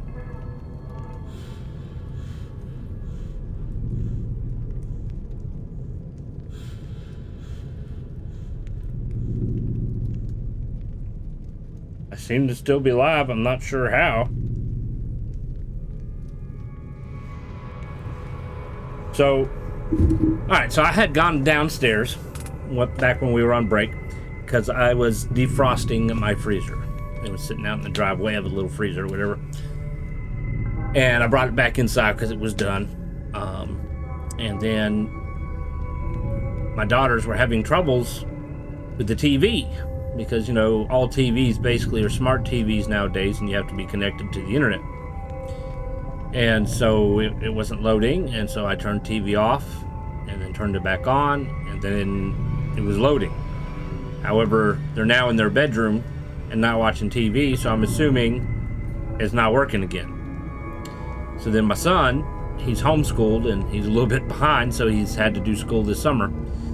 And he's, you know, had to click on a link to access some kind of reading thing, and it won't load.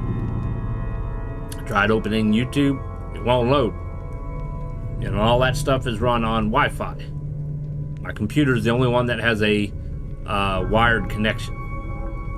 And it seems to be working so far by the looks of it. So it seems to be a Wi-Fi issue. Now, sure, I could probably unplug the modem router thingy, but then we'll get disconnected. And maybe I'll do that later. But this seems to be a common issue that's been happening here lately is Wi-Fi is going down. And I don't understand what the deal is. I'm not an internet guru or whatever, but I do expect to get what I pay for, is kind of my attitude. All these houses, because I live in one of those communities, and I really wish I didn't, if I can go back in time, right? Are set up for Wi-Fi, okay? And it's through a company called Focus. I didn't even know they existed until I moved down here. So they're not a very big company, I guess just around here. And it's supposed to be fiber internet. Supposed to be. But when I was moving in, there was no wired connection. There was only phone lines. And that was not the kind of internet that was being put in here.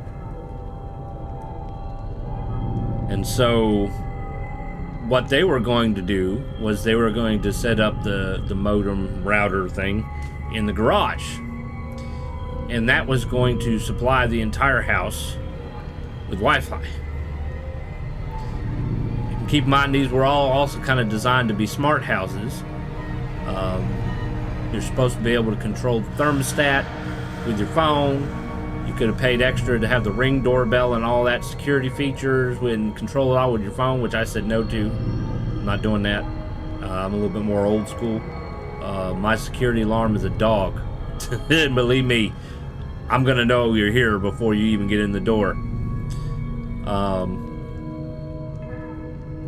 I'm not a huge fan of all the smart crap because it's not really that smart. It malfunctions all the time. There's always issues. And Wi-Fi is not all that great, especially if you are trying to do some kind of broadcasting or networking. You have to have a wired connection. If you're doing any kind of serious gaming, you have to have a wired connection. Wireless is garbage, basically. It's fine if you're just surfing the net and watching videos and listening to music, sure.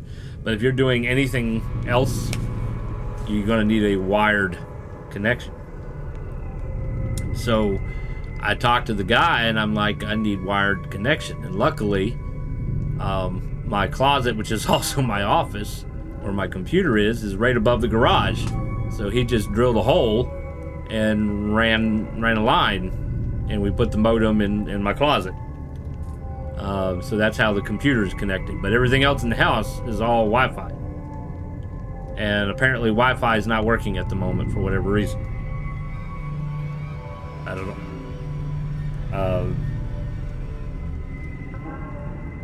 I'm just gonna knock on wood that we are still connected, and we're gonna try to continue playing here, and then when we're done with the stream, then I guess I'll try to fix the Wi-Fi or whatever. It's kind of hard for people who work at home and go to school at home and rely on their internet, and their internet is not working. And which interesting thing I just heard that our lovely government here is trying to pass policy or whatever. If you are a family who has internet, you will not qualify for any SNAP benefits. So no food assistance or any of that kind of mess. You won't qualify for it because they feel that if you can afford to have internet, then you should be able to afford to have food. And maybe there's some truth to that. Maybe if our internet bill wasn't so high, maybe we would have more money for our food. But the issue that we have in today's world is we need internet. It's not necessarily a want anymore.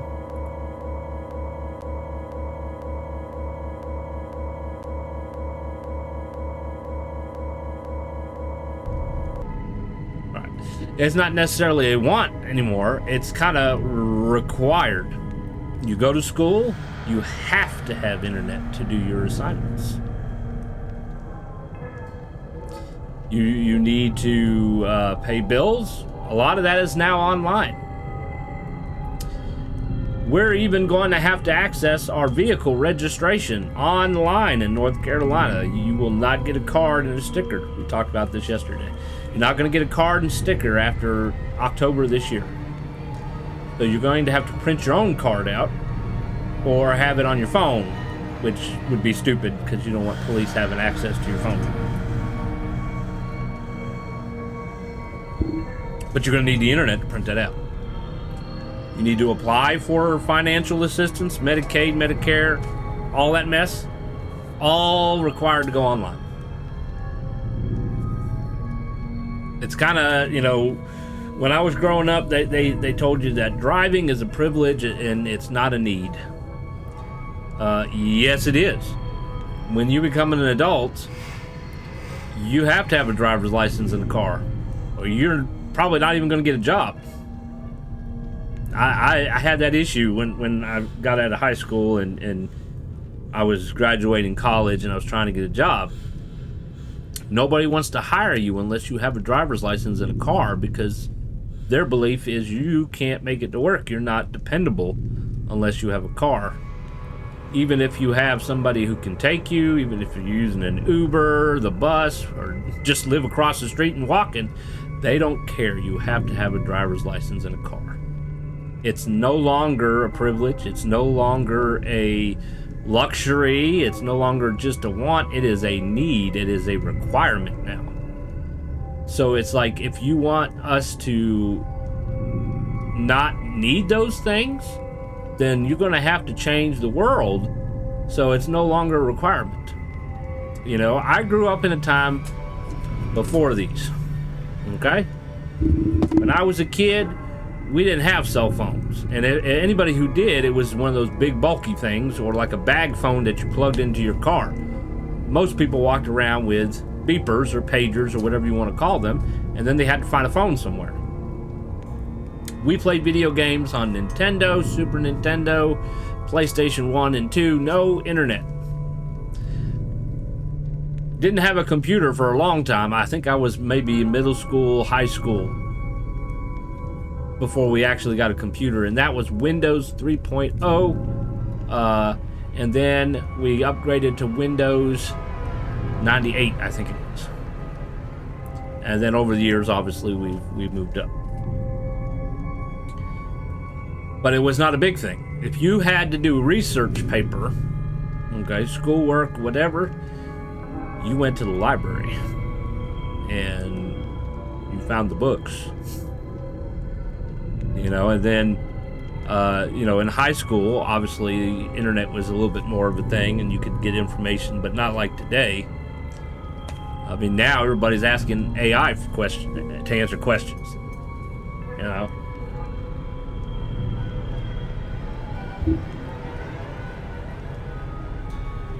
And it's kind of getting to that point now where we're relying on AI to do things for us. There's people using AI to do their homework.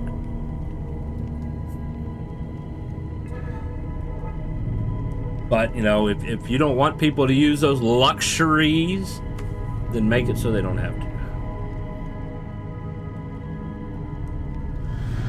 All right. Hopefully, we can continue playing here. Got my audio. It's good. We're still in Vault 3, okay? We killed a bunch of fiends, and I kind of rigging up a little trap here for some more fiends here.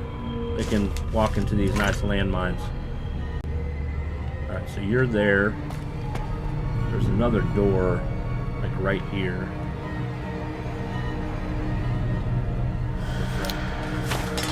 Here.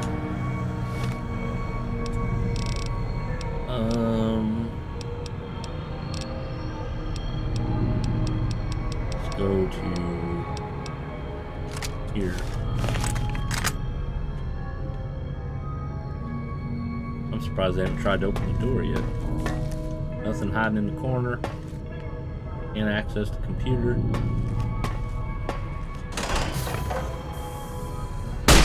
Hi, Motor Runner. Hide from me. I wish you could sprint in this.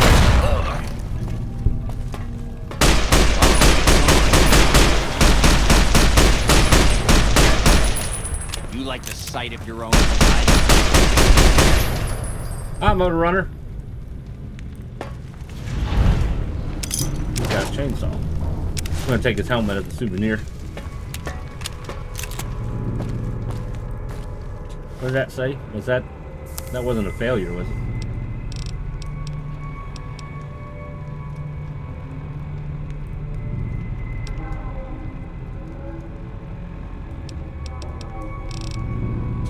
I don't know.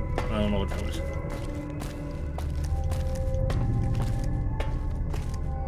Bone Nash. Another dog.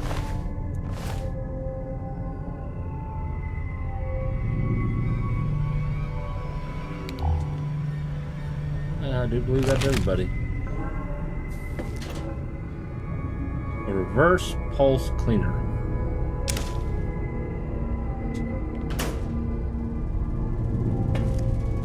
I sit in his seat? I can. We'll do that here in a minute.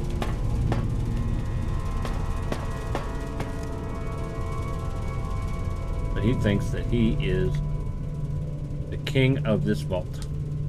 Well, not anymore. I am.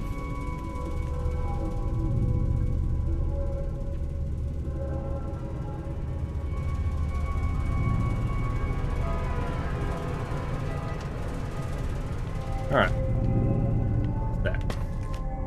Potato crisps. All right, Motor Runner is dead.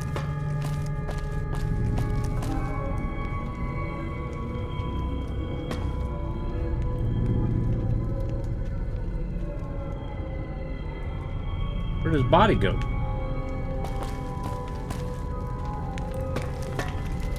There it is.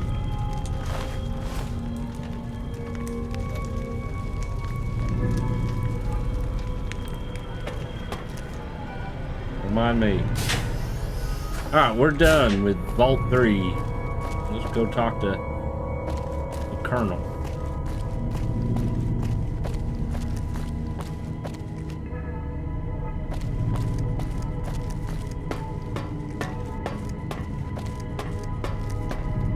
We'll do a save. For Saint. The door is activated elsewhere.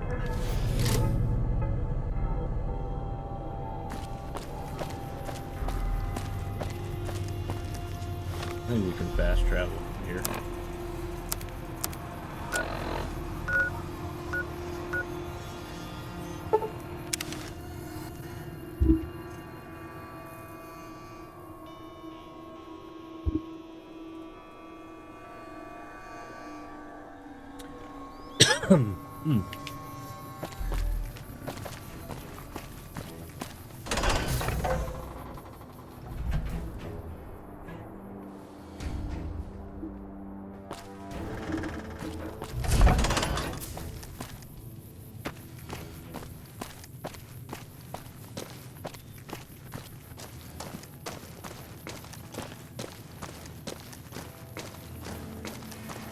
Excuse me.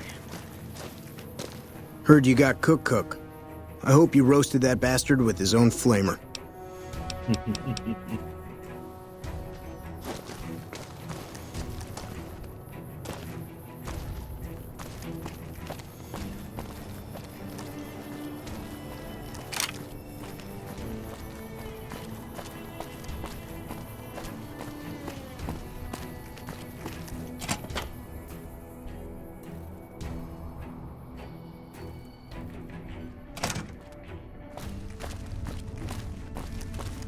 Anders showed up here not too long ago.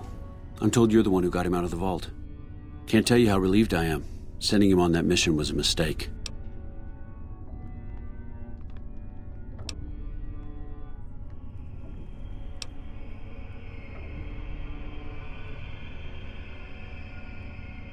You didn't have a choice. The fiends were a growing threat. That's probably true, but I wonder if I should have taken a different strategy entirely. Although my options were certainly limited, with most of our forces tied up garrisoning this place. Regardless, what you did for Anders isn't something he or any of us around here take lightly. We're all glad to have him back. Thank you.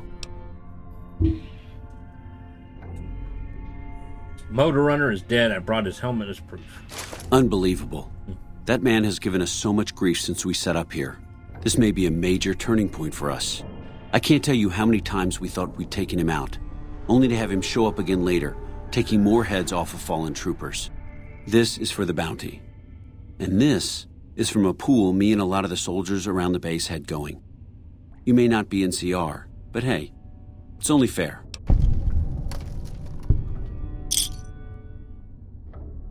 I'll take it.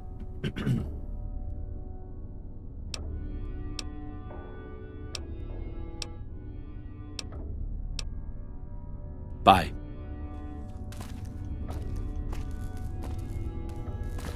Well, I think that's pretty much it for him anyways. We do have some other tasks to do. Let's go up here to the gun runners.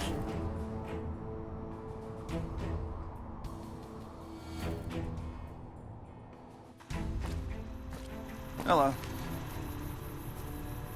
I don't handle buying and selling for the gun runners. Talk to the robot in the kiosk near our factory. So you work for the gun runners? For around 5 years now. I handle the supply end of things, raw materials and stuff.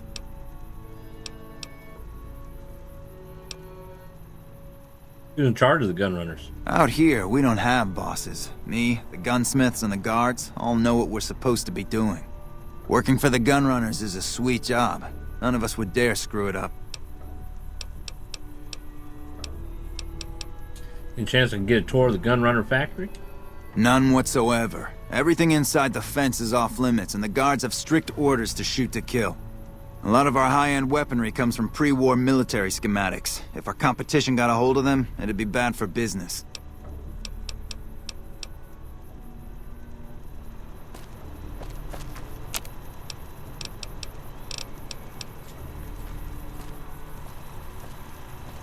Hello, potential customer. Welcome, sir or madam. All right, they got lots of money. Let's see what all we can sell.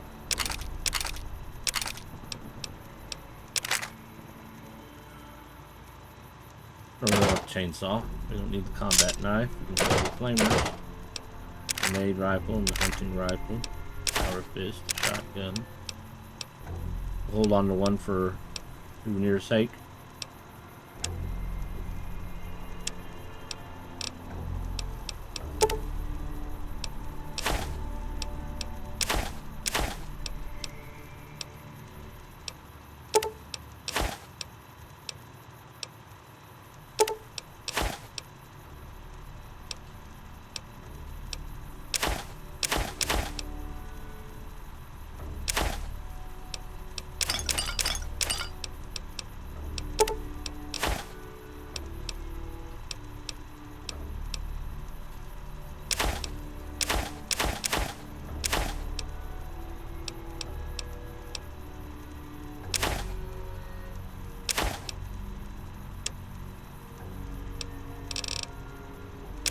don't know how I picked that one up, but okay.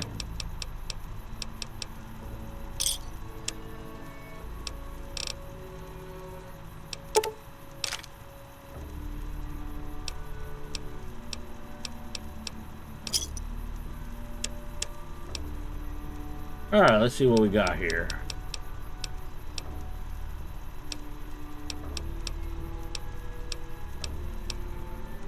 Anti-material rifle would be good.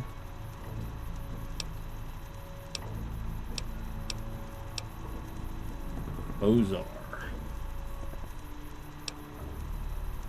Rush gun.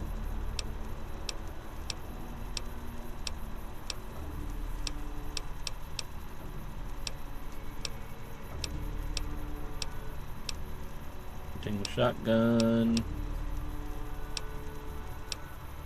Oh, you got the medicine stick.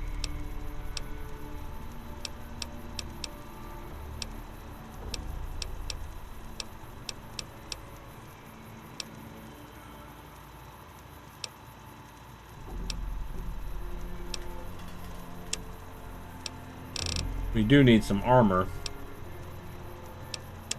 Maybe we'll get armor instead. We have the regular reinforced. 17. 20. Same weight. Wonder what the Mach 2 looks like.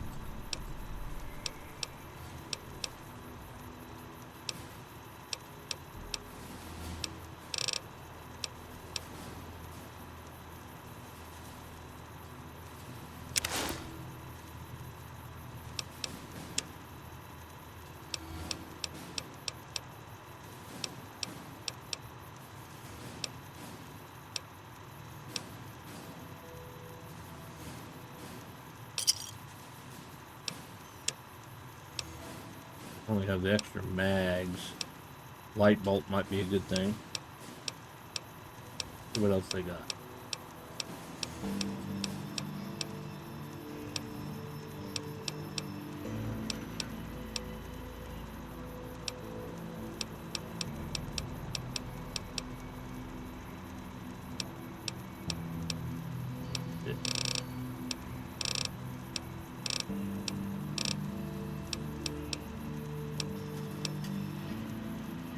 Oh, I don't have that version.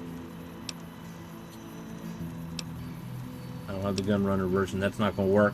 It has to be the regular one.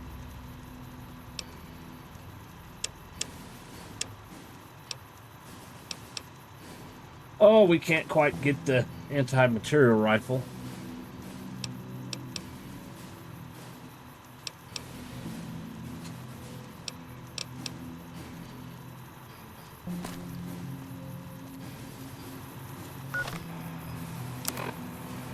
See if the Mach 2 looks better. What do you think?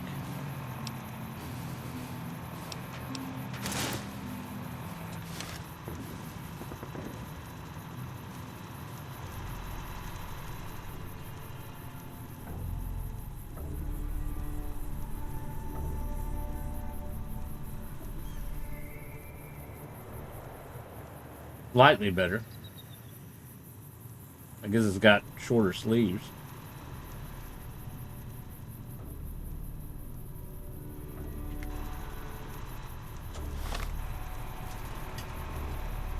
Hey, how's it going? Welcome.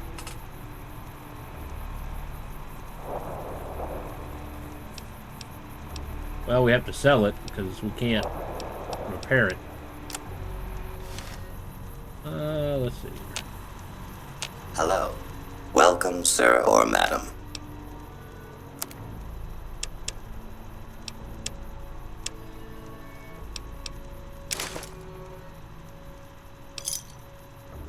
We can get that anti-material rifle now.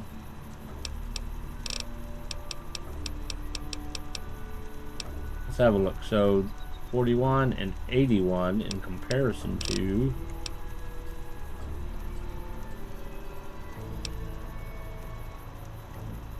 it's got less DPS than the sniper rifle.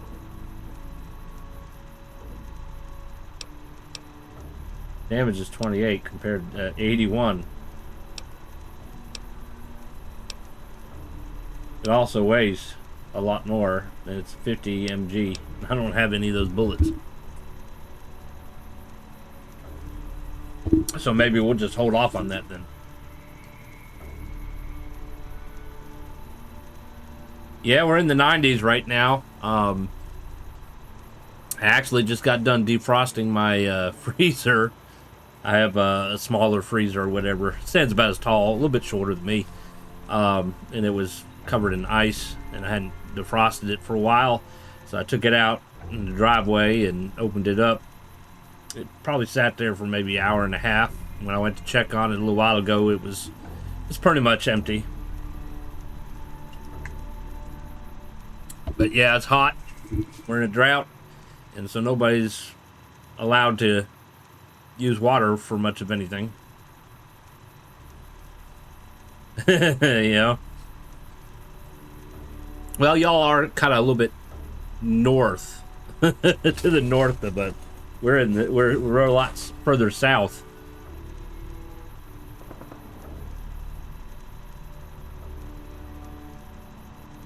Let's see here. 6,000. Might need to buy some bullets, actually.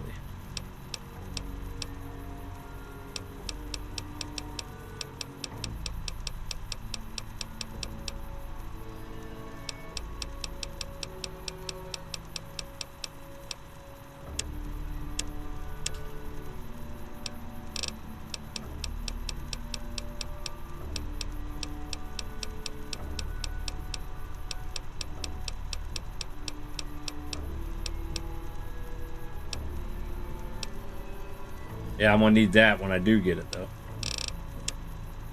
Alright, let's see here. We can sell some bullets, too. Probably not gonna use those.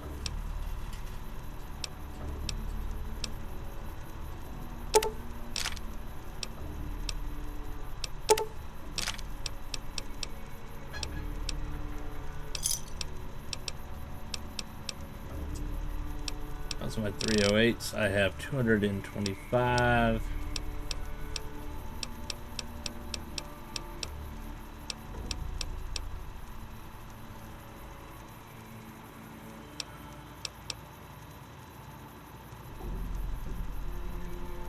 $77.80, which is hot for Scotland, and good though. No drought warning for us, thankfully. Yeah, I wouldn't mind 77. I'm cool with 77.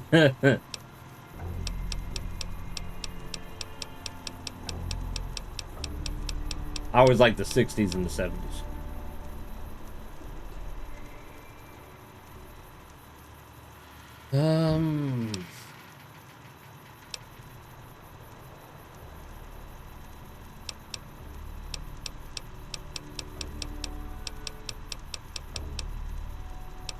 I'm debating.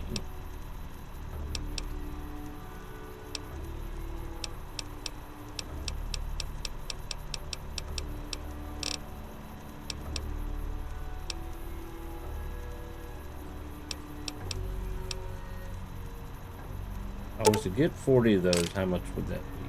320.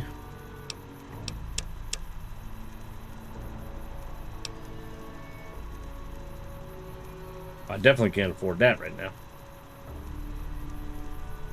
$74.58.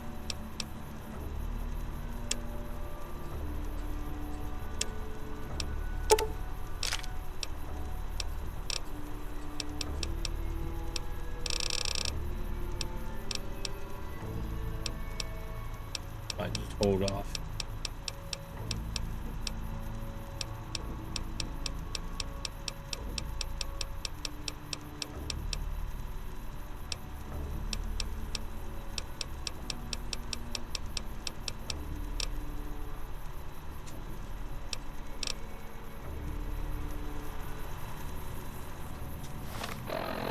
Let's see, we can also go to you and go over here.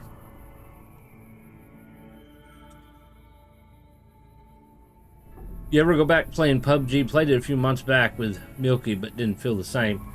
No, it doesn't exactly feel the same.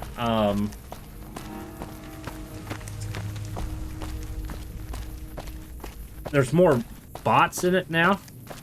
I don't think people are playing it as much as they used to. It's probably gotten old Hello. compared to all I've the new still ones got that have guns come and out. ammo. Sure, no problem.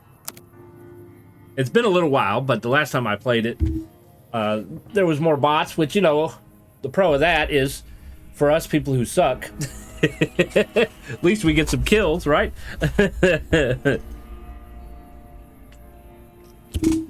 Last I heard, supposedly you could blow up some of the buildings so that people camping in buildings can't really camp in buildings, but I have not really seen anybody blow up a building.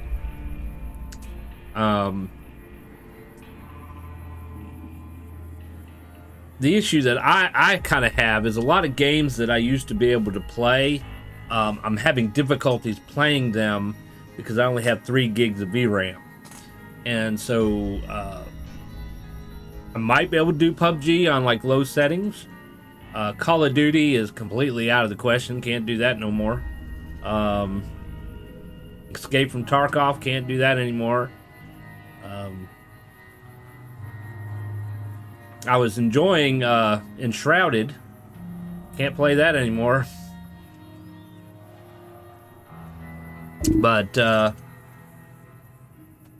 PUBG's not quite the same.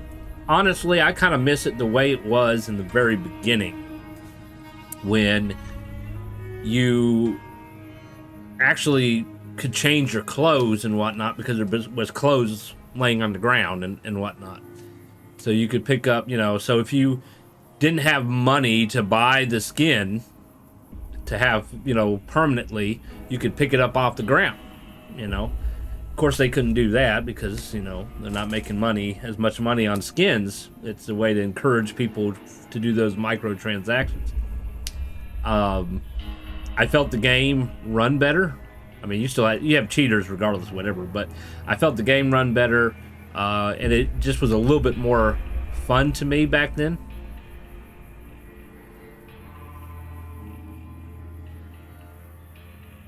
And you know, the one thing about a lot of PvP games, particularly Battle Royale games, is they all copy each other. They don't do anything original or, you know what, no, they copy. If you look at PUBG, Fortnite, Call of Duty, Apex, all of them, they're all copying each other. You know, this one comes out, it has a new feature. Okay, a few months later, this game over here has the same feature or something similar. It's like, let's work on some more originality.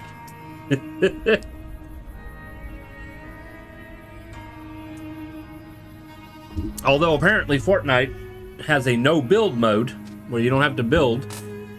I haven't tried it yet, and my computer might be able to run Fortnite, but I'd probably still, you know, get my butt handed to me.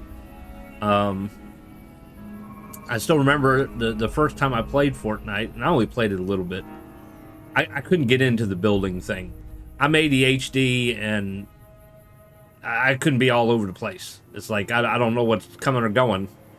And so I kind of played it like I played PUBG, and I'm just, you know, trying to be sneaky and not do any building at all. And I remember there was one time, I mean, I didn't win, but I think I had second place and didn't build nothing. You know, maybe had a few kills.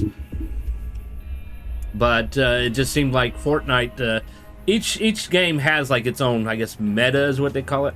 So the thing with Fortnite was you build, and you shotgun each other. And that was kind of how you won the game, was with shotguns. PUBG's big thing was assault rifles and sniper rifles. You know, each game kind of has its own little thing. But no, I'm getting kind of tired of all the microtransactions in games nowadays. I mean, it's carried on over to MMOs, and I'm sure pretty soon even single-player offline games are gonna have microtransactions on them.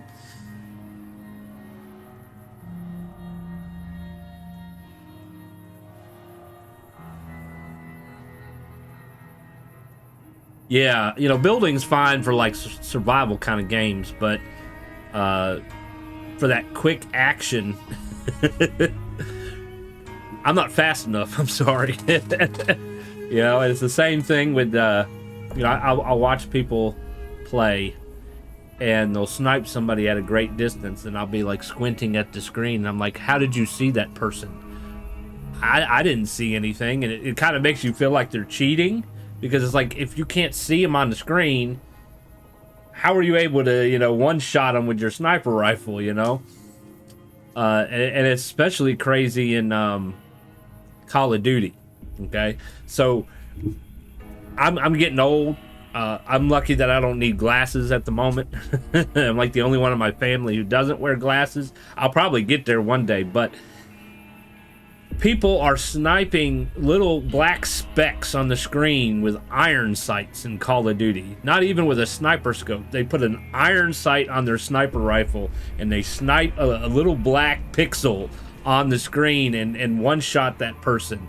I'm like, no, I need the scope. I need to be able to see that sucker. I'm not just gonna guess, well, maybe that's not a tree, you know?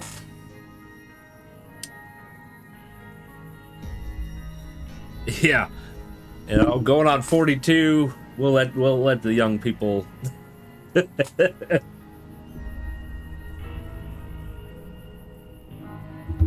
know, not to mention, to be competitive, you have to have a up-to-date computer and fast internet and all that whatnot, or you know, your chances of being very competitive are very slim. But you know, that's the pro of these single-player games like what we're playing right now. I can still play this even with my crappy VRAM, and you don't really need internet to play it, but obviously to stream it. Let's see here. What was I doing? Arms merchant. C4. He's got the armor too.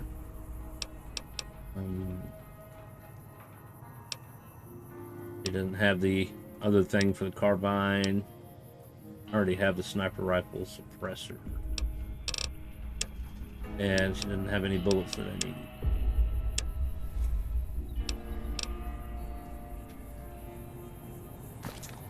Let's go talk to the gun runner down here. Upgraded my system a while back for sim racing, but still mostly play single player and PvE games. Yeah. Have you seen? Still making a nuisance? Take.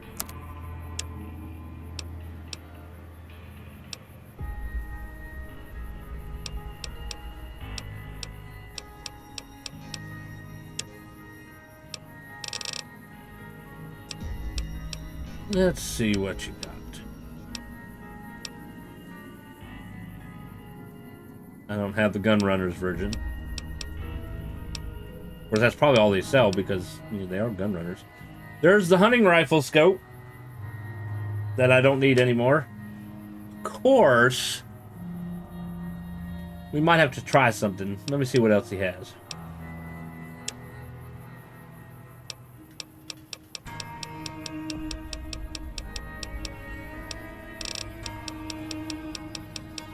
We might have to do a little experiment here.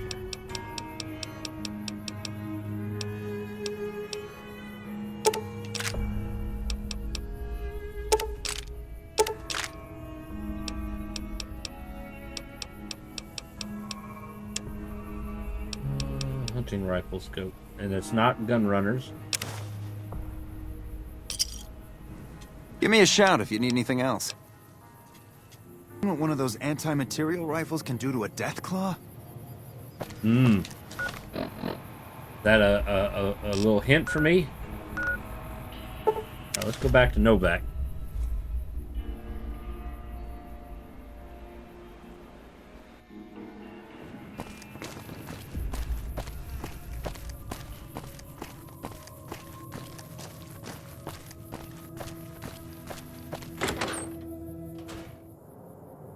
Yeah, I've basically been playing more PvE games and single-player games, although I'm trying to get back into Elder Scrolls Online and Fallout 76 a little bit.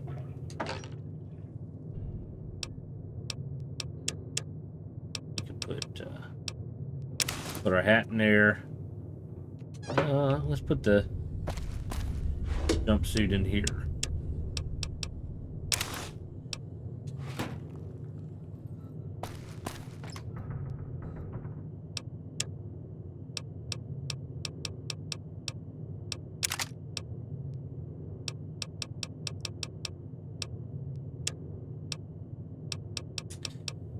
Let's see. There's my hunting rifle.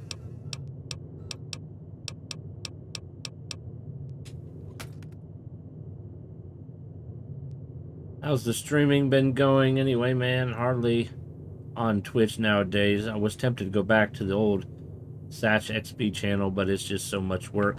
It is a lot of work, especially with 3 kids and one is homeschooled. And another one's 2 years old. But I've been trying to maintain 4 days a week for like it's 2.5 hours a day, which I think, you know, it's probably a little bit harder to get more viewers if I'm only live for 2 hours a day. If I could be live longer, then you know, obviously that's more time for people to discover the channel. That's the biggest difficulty is discoverability. Most people will flock to the bigger channels. Like I remember one time I was streaming on YouTube live, and I had somebody come in being a troll, and you know they basically said I was a horrible streamer because I only had a few views and a few followers or whatever. And so you have people who naturally have this thought process that you're not very entertaining, you're not a good streamer unless, you know, you have 1 million followers and several thousand viewers. And so people just, I guess, naturally flock to those kind of streams. Not knowing that even those kind of streamers were small when they first started. And, you know, eventually, you know, build up there. And once you get up to there, then it's just a matter of maintaining. You probably won't have to do as much work at that point because you've already got that many people watching you. Not only that is, you know, when you have those kind of followers and viewers and people subscribing and donating and whatnot, it brings in more money so that you can then afford to take more time into streaming. But as a smaller streamer, 10 to 1, most people who are small streamers probably have another job that helps pay for the bills. And so they could probably stream more time if, you know, they made more money streaming, kind of thing. Because then they wouldn't need the other job to cover the costs. Because I mean, it's sort of like a small business. You know, you got to make sure you have a decent computer, decent internet, software, games. And games are getting more and more expensive. $60, $70 for games. It's kind of ridiculous, but it's called wait for it to go on sale, right? But, you know, if you get donations and subscribers or whatever, you can use that money to upgrade your computer, to buy new games, and it makes it a little bit easier for you. So it's a little bit easier once you get bigger, and it's a lot of work when you're a smaller streamer to get noticed. Because even though, you know, they have the option, this is particularly on Twitch, I don't think they have this option on YouTube. You can switch to, you know, recommended, most viewers, or fewer viewers. But most people are just going to look at the top streamers who got the most views. They're not going to really scroll down towards the bottom. I'm not saying everybody, I'm just saying a large number of people.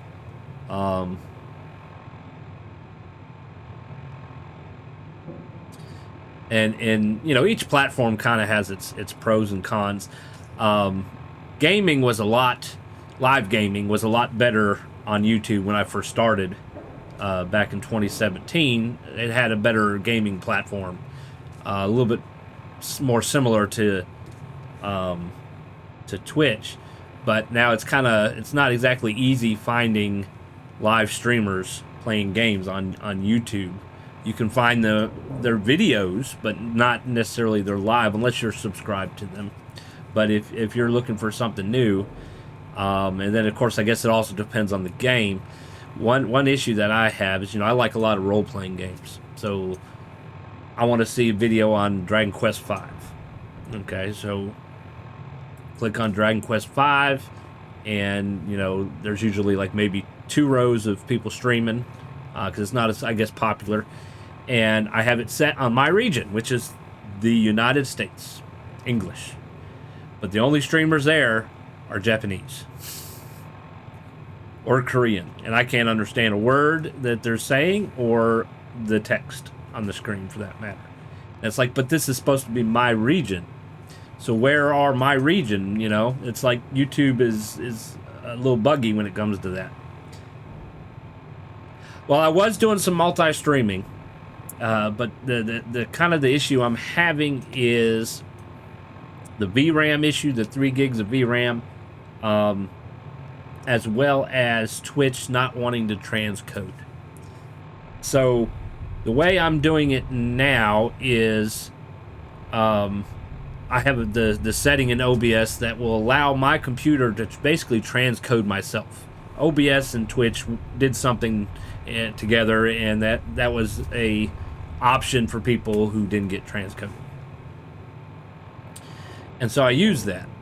If I use Restream multi-streaming service, I can't use that. So then I can't transcode myself on Twitch, and so some of my viewers might be stuck at 1080p and not be able to lower, the quality. And I've tried ATEM multi-streaming, which is really nice setup, but because of my lack of VRAM, it doesn't work all that well. So at the moment, I'm just streaming on Twitch, and then I upload over on YouTube. I know multi-streaming is the thing that you're supposed to do now, and a lot of people are doing that, but computer can't quite handle it, and I'm also trying to condense things and try to make things as simpler as possible. Although I will say I have noticed, if I look at my live stream videos on YouTube compared to the ones I just uploaded, I have more views on the live ones than I do on the uploaded ones for some reason. It could be the exact same games, but because it wasn't live, it won't get the same number of views. I don't know if that's an algorithm thing or what. Algorithms can be kind of funny, to be honest. It's been a long time since you used OBS. Yeah, I've tried OBS, Streamlabs OBS, and then there's Meld Studio, which is relatively new. But unfortunately, at the moment, OBS Studio is the only one that uses the least amount of VRAM. And so that's one of the reasons why I'm still using OBS Studio, is the VRAM, as well as I'm also kind of used to it. Uploads relies a lot on algorithm and tags, description, etc. Yeah, I mean, I've even there's a website you can go to that will give you tags that you can use. I've even used that. I've gone on other people's videos or streams, and if they share, their tags, then I'll try to use those tags. But growth is just kind of slow. I'm like, I find it hard to believe that only a few people are interested in watching these kind of games. It can't be everybody, into Call of Duty and let's see here. We'll pull it up. No, that's TikTok. I don't want TikTok. I want Twitch. Browse.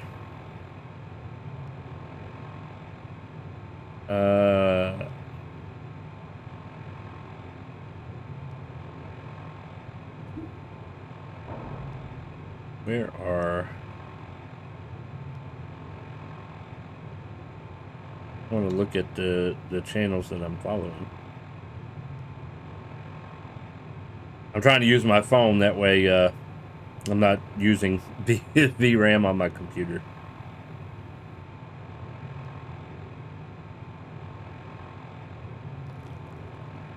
Okay, well anyways, we'll look at browse and okay, here it is. So I'm just looking at the people that I'm following, okay? And you have Pal World, which is sort of like Pokemon.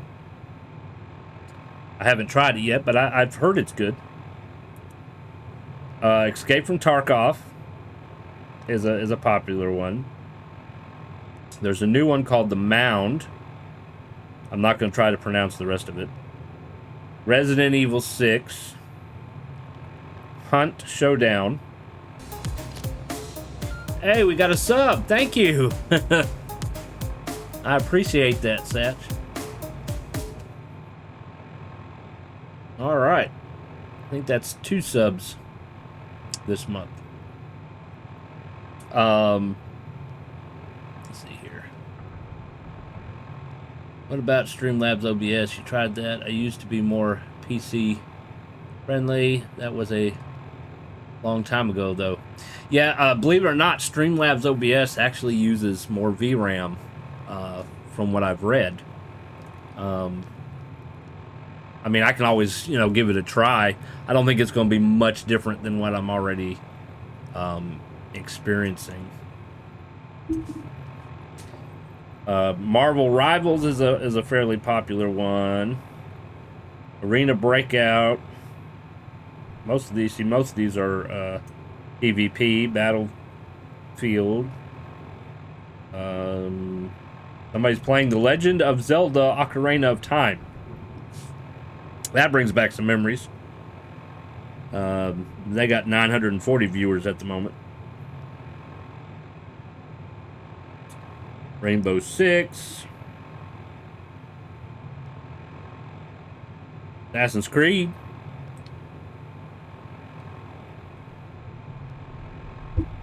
But yeah, so those are some of the popular games right now. But it would make no sense for a smaller streamer to try to grow playing those popular games. Okay? Yes, maybe more people are watching those games, but you're competing with more streamers, particularly the bigger ones that have all the views. So you're not likely to get as many views because, like I said, you're going to be at the bottom and everybody else is going to be at the top. And so they try to tell you to find a medium kind of thing.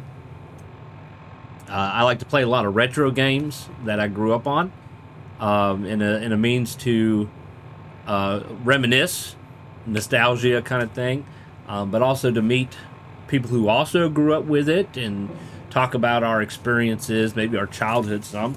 And who knows, maybe we'll learn some things from each other that we didn't know about with the game. And so I've used the retro category before, but it, over the years, has gotten full of people. And most of them are speedrunners, which is great if you enjoy watching a speedrun. You can learn a lot of things from speedrunners that you didn't know was a thing in the game. But I'm not a speedrunner kind of person. I'm a chill, relax, enjoy the story kind of gamer, okay? I don't want to rush through the game.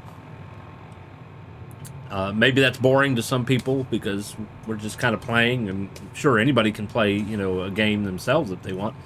But it just seems like that category is now oversaturated with speedrunners. So that's why I'm not really using the retro category. I'm using the particular game category. But yeah, I mean, it's slow. But I have earlier this week, Monday, and a little bit yesterday, did get quite a bit of people in chat talking. I was playing Lufia Part 2, which is a Super Nintendo game. Had several people pop up in the chat later in the stream. That's the other thing, is determining what schedule to go by. If you go earlier in the day, you might not get as many views because maybe people are not available. I tend to get a lot more views towards the end of the stream than I do the beginning.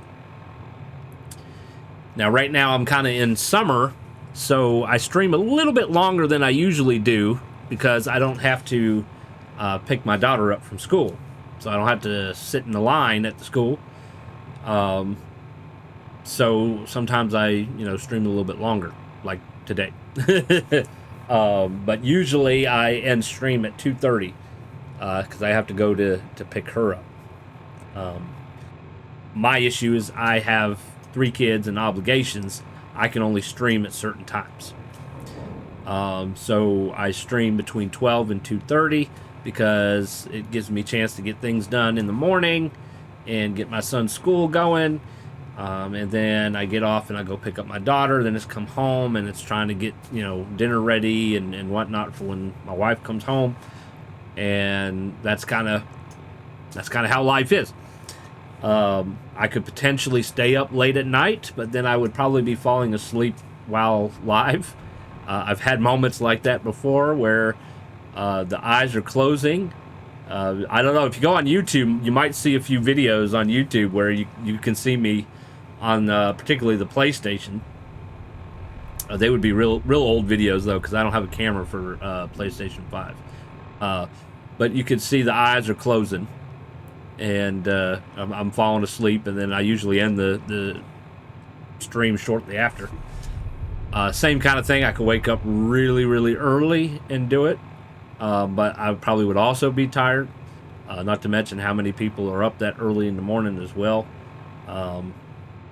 And then you got the fact that I have to take my daughter to school. So this is kind of the median as far as schedule goes. Weekends, I work Friday night, Saturday morning, and then we're, doing family things and trying to get things done around the house and the yard.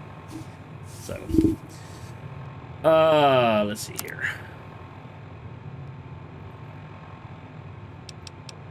All right, so we got the hunting rifle. We're now going to add the scope to it. Woohoo. All right, so the hunting rifle is 38 damage, 46. 38. 71 and 28. So the hunting rifle has a little bit more damage, but less DPM. I just got a message from my wife. Let's see what she says here.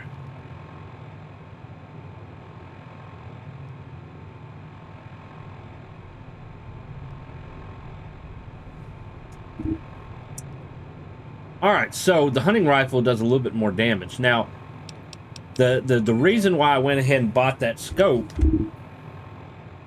She's blowing up my phone here.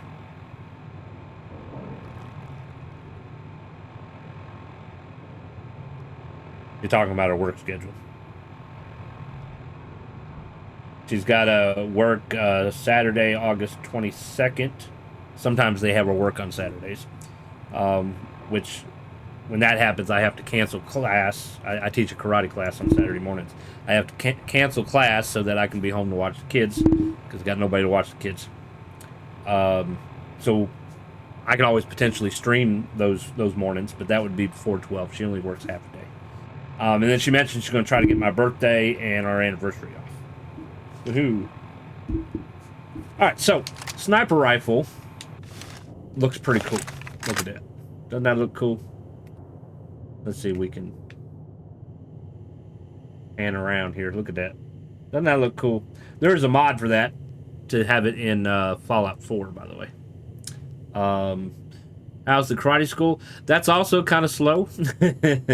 So when I first moved here and opened it, started with 3 students. Lost one. It was around a time we had a lot of bad weather and a lot of road construction, and so they were having troubles getting to class. And then they had him in all kinds of activities and whatnot. He was doing soccer, things with church, and it was one of those kind of things where kids are kept busy or whatever. And so they decided, with the way everything was going, that they were just going to pull him out of class because he had a lot of things to do anyway. So I fully understand. Then another person signed up and was back to 3. And then for a brief moment, I had 4. And then 1 left due to medical reasons. And then the person who just signed up, they only signed up temporary. So they left after a month or 2. And then I had to change my class schedule. And so it got changed to Friday nights and Saturday mornings. And so then I lost another student because he couldn't meet those schedules. So then during the summer, I had 1 student. And then she graduated high school and went to college. So then for a little while, I had 0 students. And then 1 student signed up. And then this past February, father and son signed up. So we're now back to 3. So the father and son, they are orange belts right now. And the one that signed up before them, he is a green belt. And they have another test coming up. Probably going to be end of August, beginning of September. I usually do it at the beginning of the month, but the father and son, they had to go out of state for a while, so they basically missed a month, so I'm kind of pushing it off for them. And since I only have 3 students, I can kind of do that.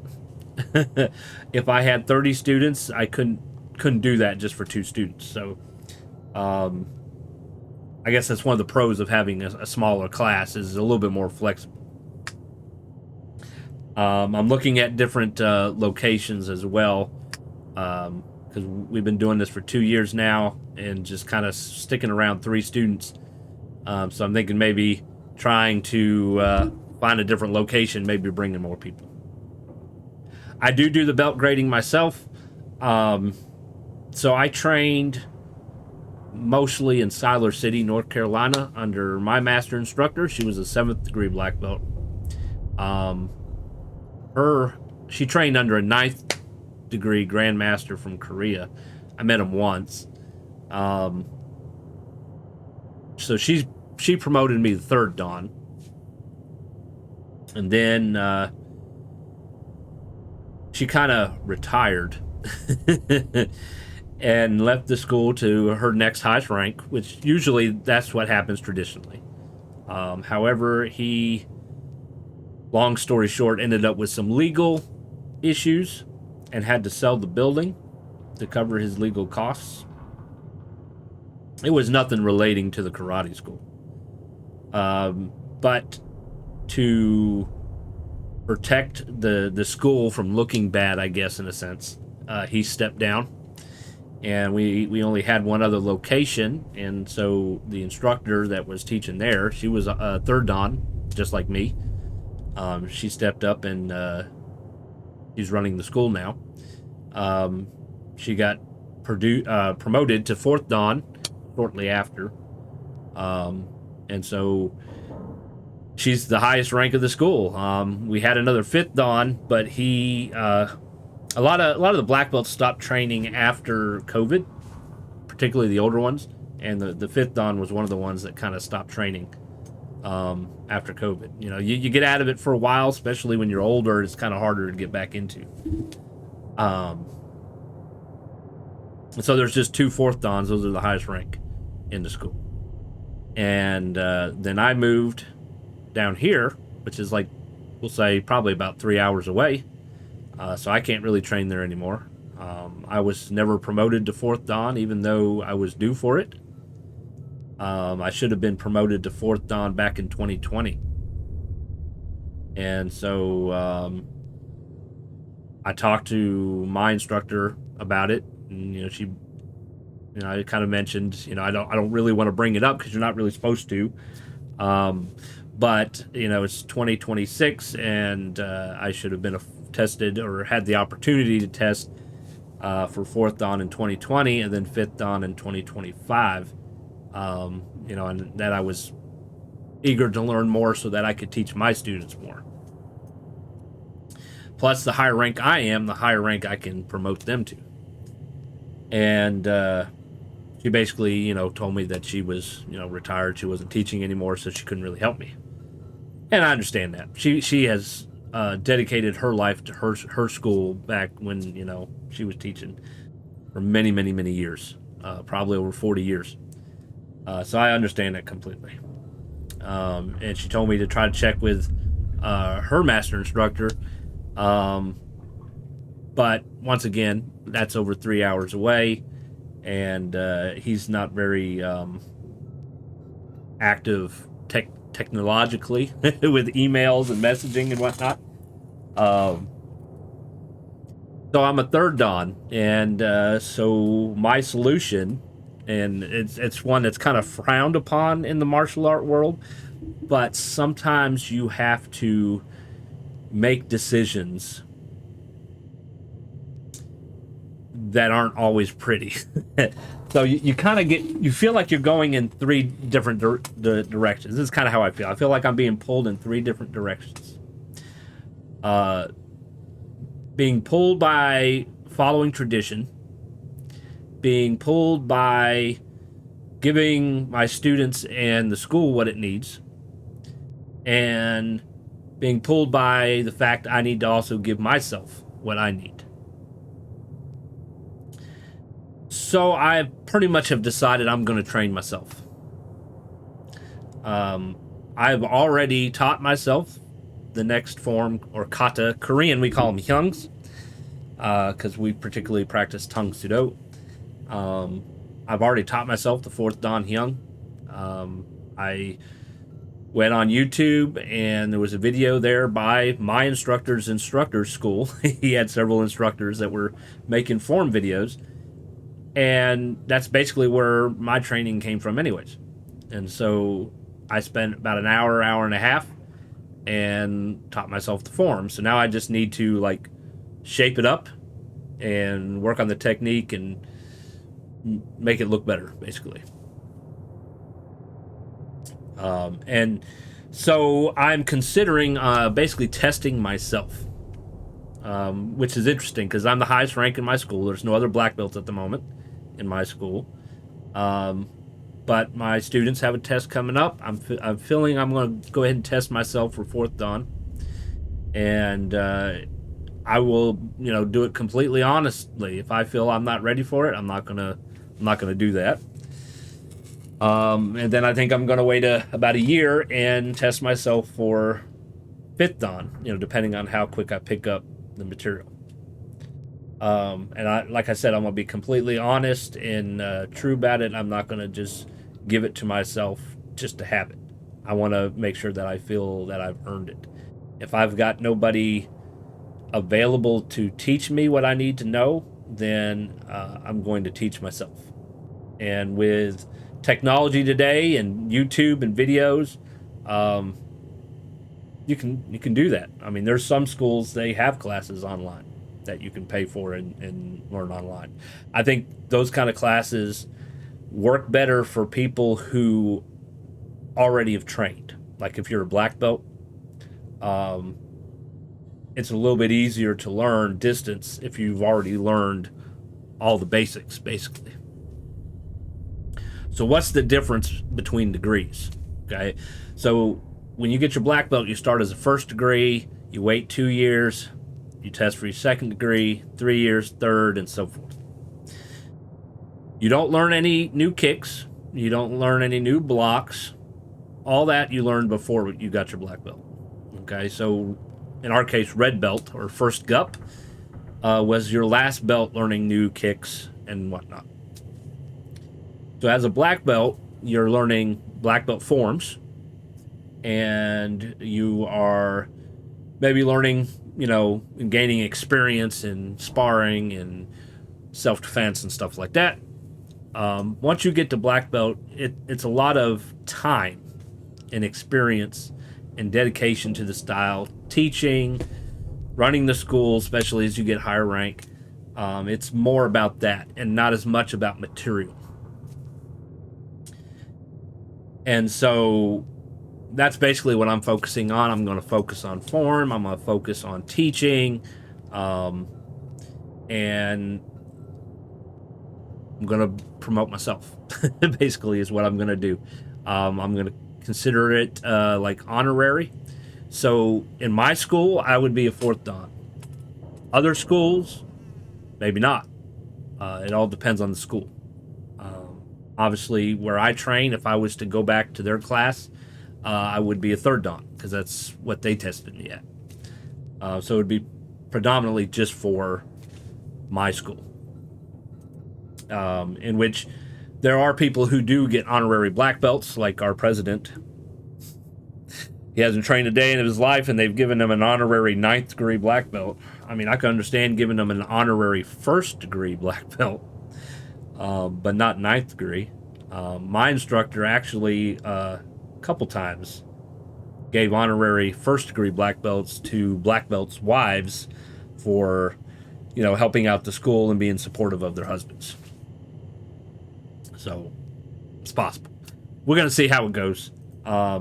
I think it would benefit me and the school, as well as my students, if I was to do that. And that's the reason why I'm planning on doing that. But yes, I'm the only black belt in the school, so I'm the only one doing the grading. All right, so this is our sniper rifle. Okay. You see the sway of the scope? So we're going to crouch, and that's supposed to help reduce it some. Still kind of swaying. There's no holding your breath in this game, like there is in Fallout 4. So there's still sway, and it can be hard sometimes to target your enemy. I think it's supposed to get better as you increase your strength. So it says strength 6, and my strength is currently 7. So if I increased it some more, then it might get better. Okay? But if we pull up hunting rifle, let's see how the hunting rifle goes. There's still some sway there, but I don't think it's as much. What do you think? Looking at that, and then we switch over.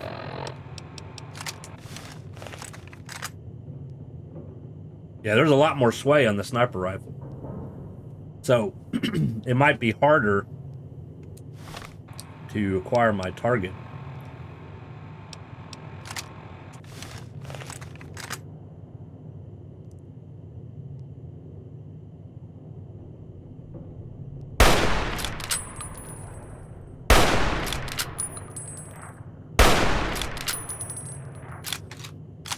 Alright, so it pretty much shot in the same place. Same right here.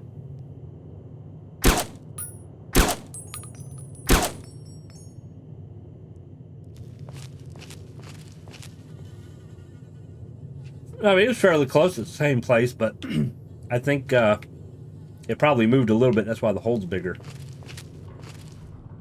And of course, our carbine, it has a sway too. Sort of like the sniper rifle.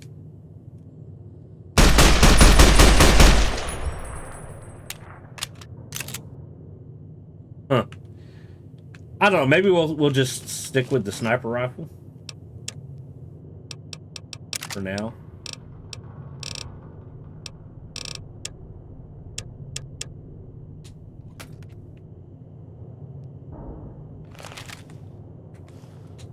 All right, so if we look at the handy-dandy map here, we do have several quests that are around New Vegas that we need to do. We have the Vault 22, which is kind of a tough. I might hold off on that one. And then we have a DLC here that takes us to Mount Zion. We can get the 45 automatic handgun there. So we're probably looking at doing some of that stuff here in the next stream. Right now we're going to save.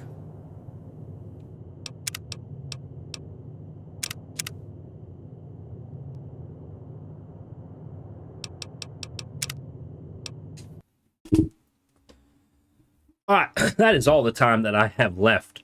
But thank you for coming and watching. Of course, if you're new, make sure you hit the follow button. Make sure notifications are turned on. I'm usually live Monday, Tuesday, Wednesday. This week, Friday. Next week will be Monday through Thursday. So I will be back this Friday with Fallout New Vegas. And then next week we're Monday through Thursday, Lufia 2 and New Vegas. So yeah, I hope you enjoyed it. Make sure you check out my YouTube. Feel free to join the Discord. Y'all have a great day, and I hope to see y'all Friday.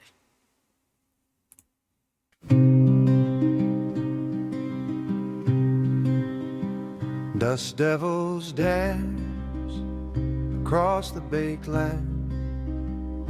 Legion boots march a bloody hand. NCR patrol hold the line tight. Over dam gleams in the fading light. Echoes of war, a desert scream. Mojave moon shines so bright. Mojave moon through the fight. Mojave moon, victory's call. Mojave moon, we stand tall.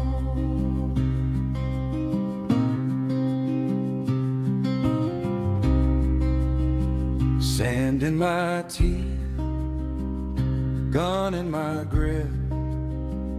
Caesar's men fall, they lose their slip.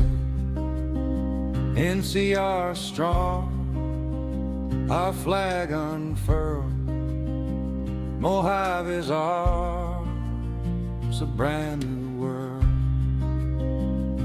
The river flows on, a silent witness to battles fought hard, and our fitness for this new domain, our rightful claim. Mojave moon shines so bright.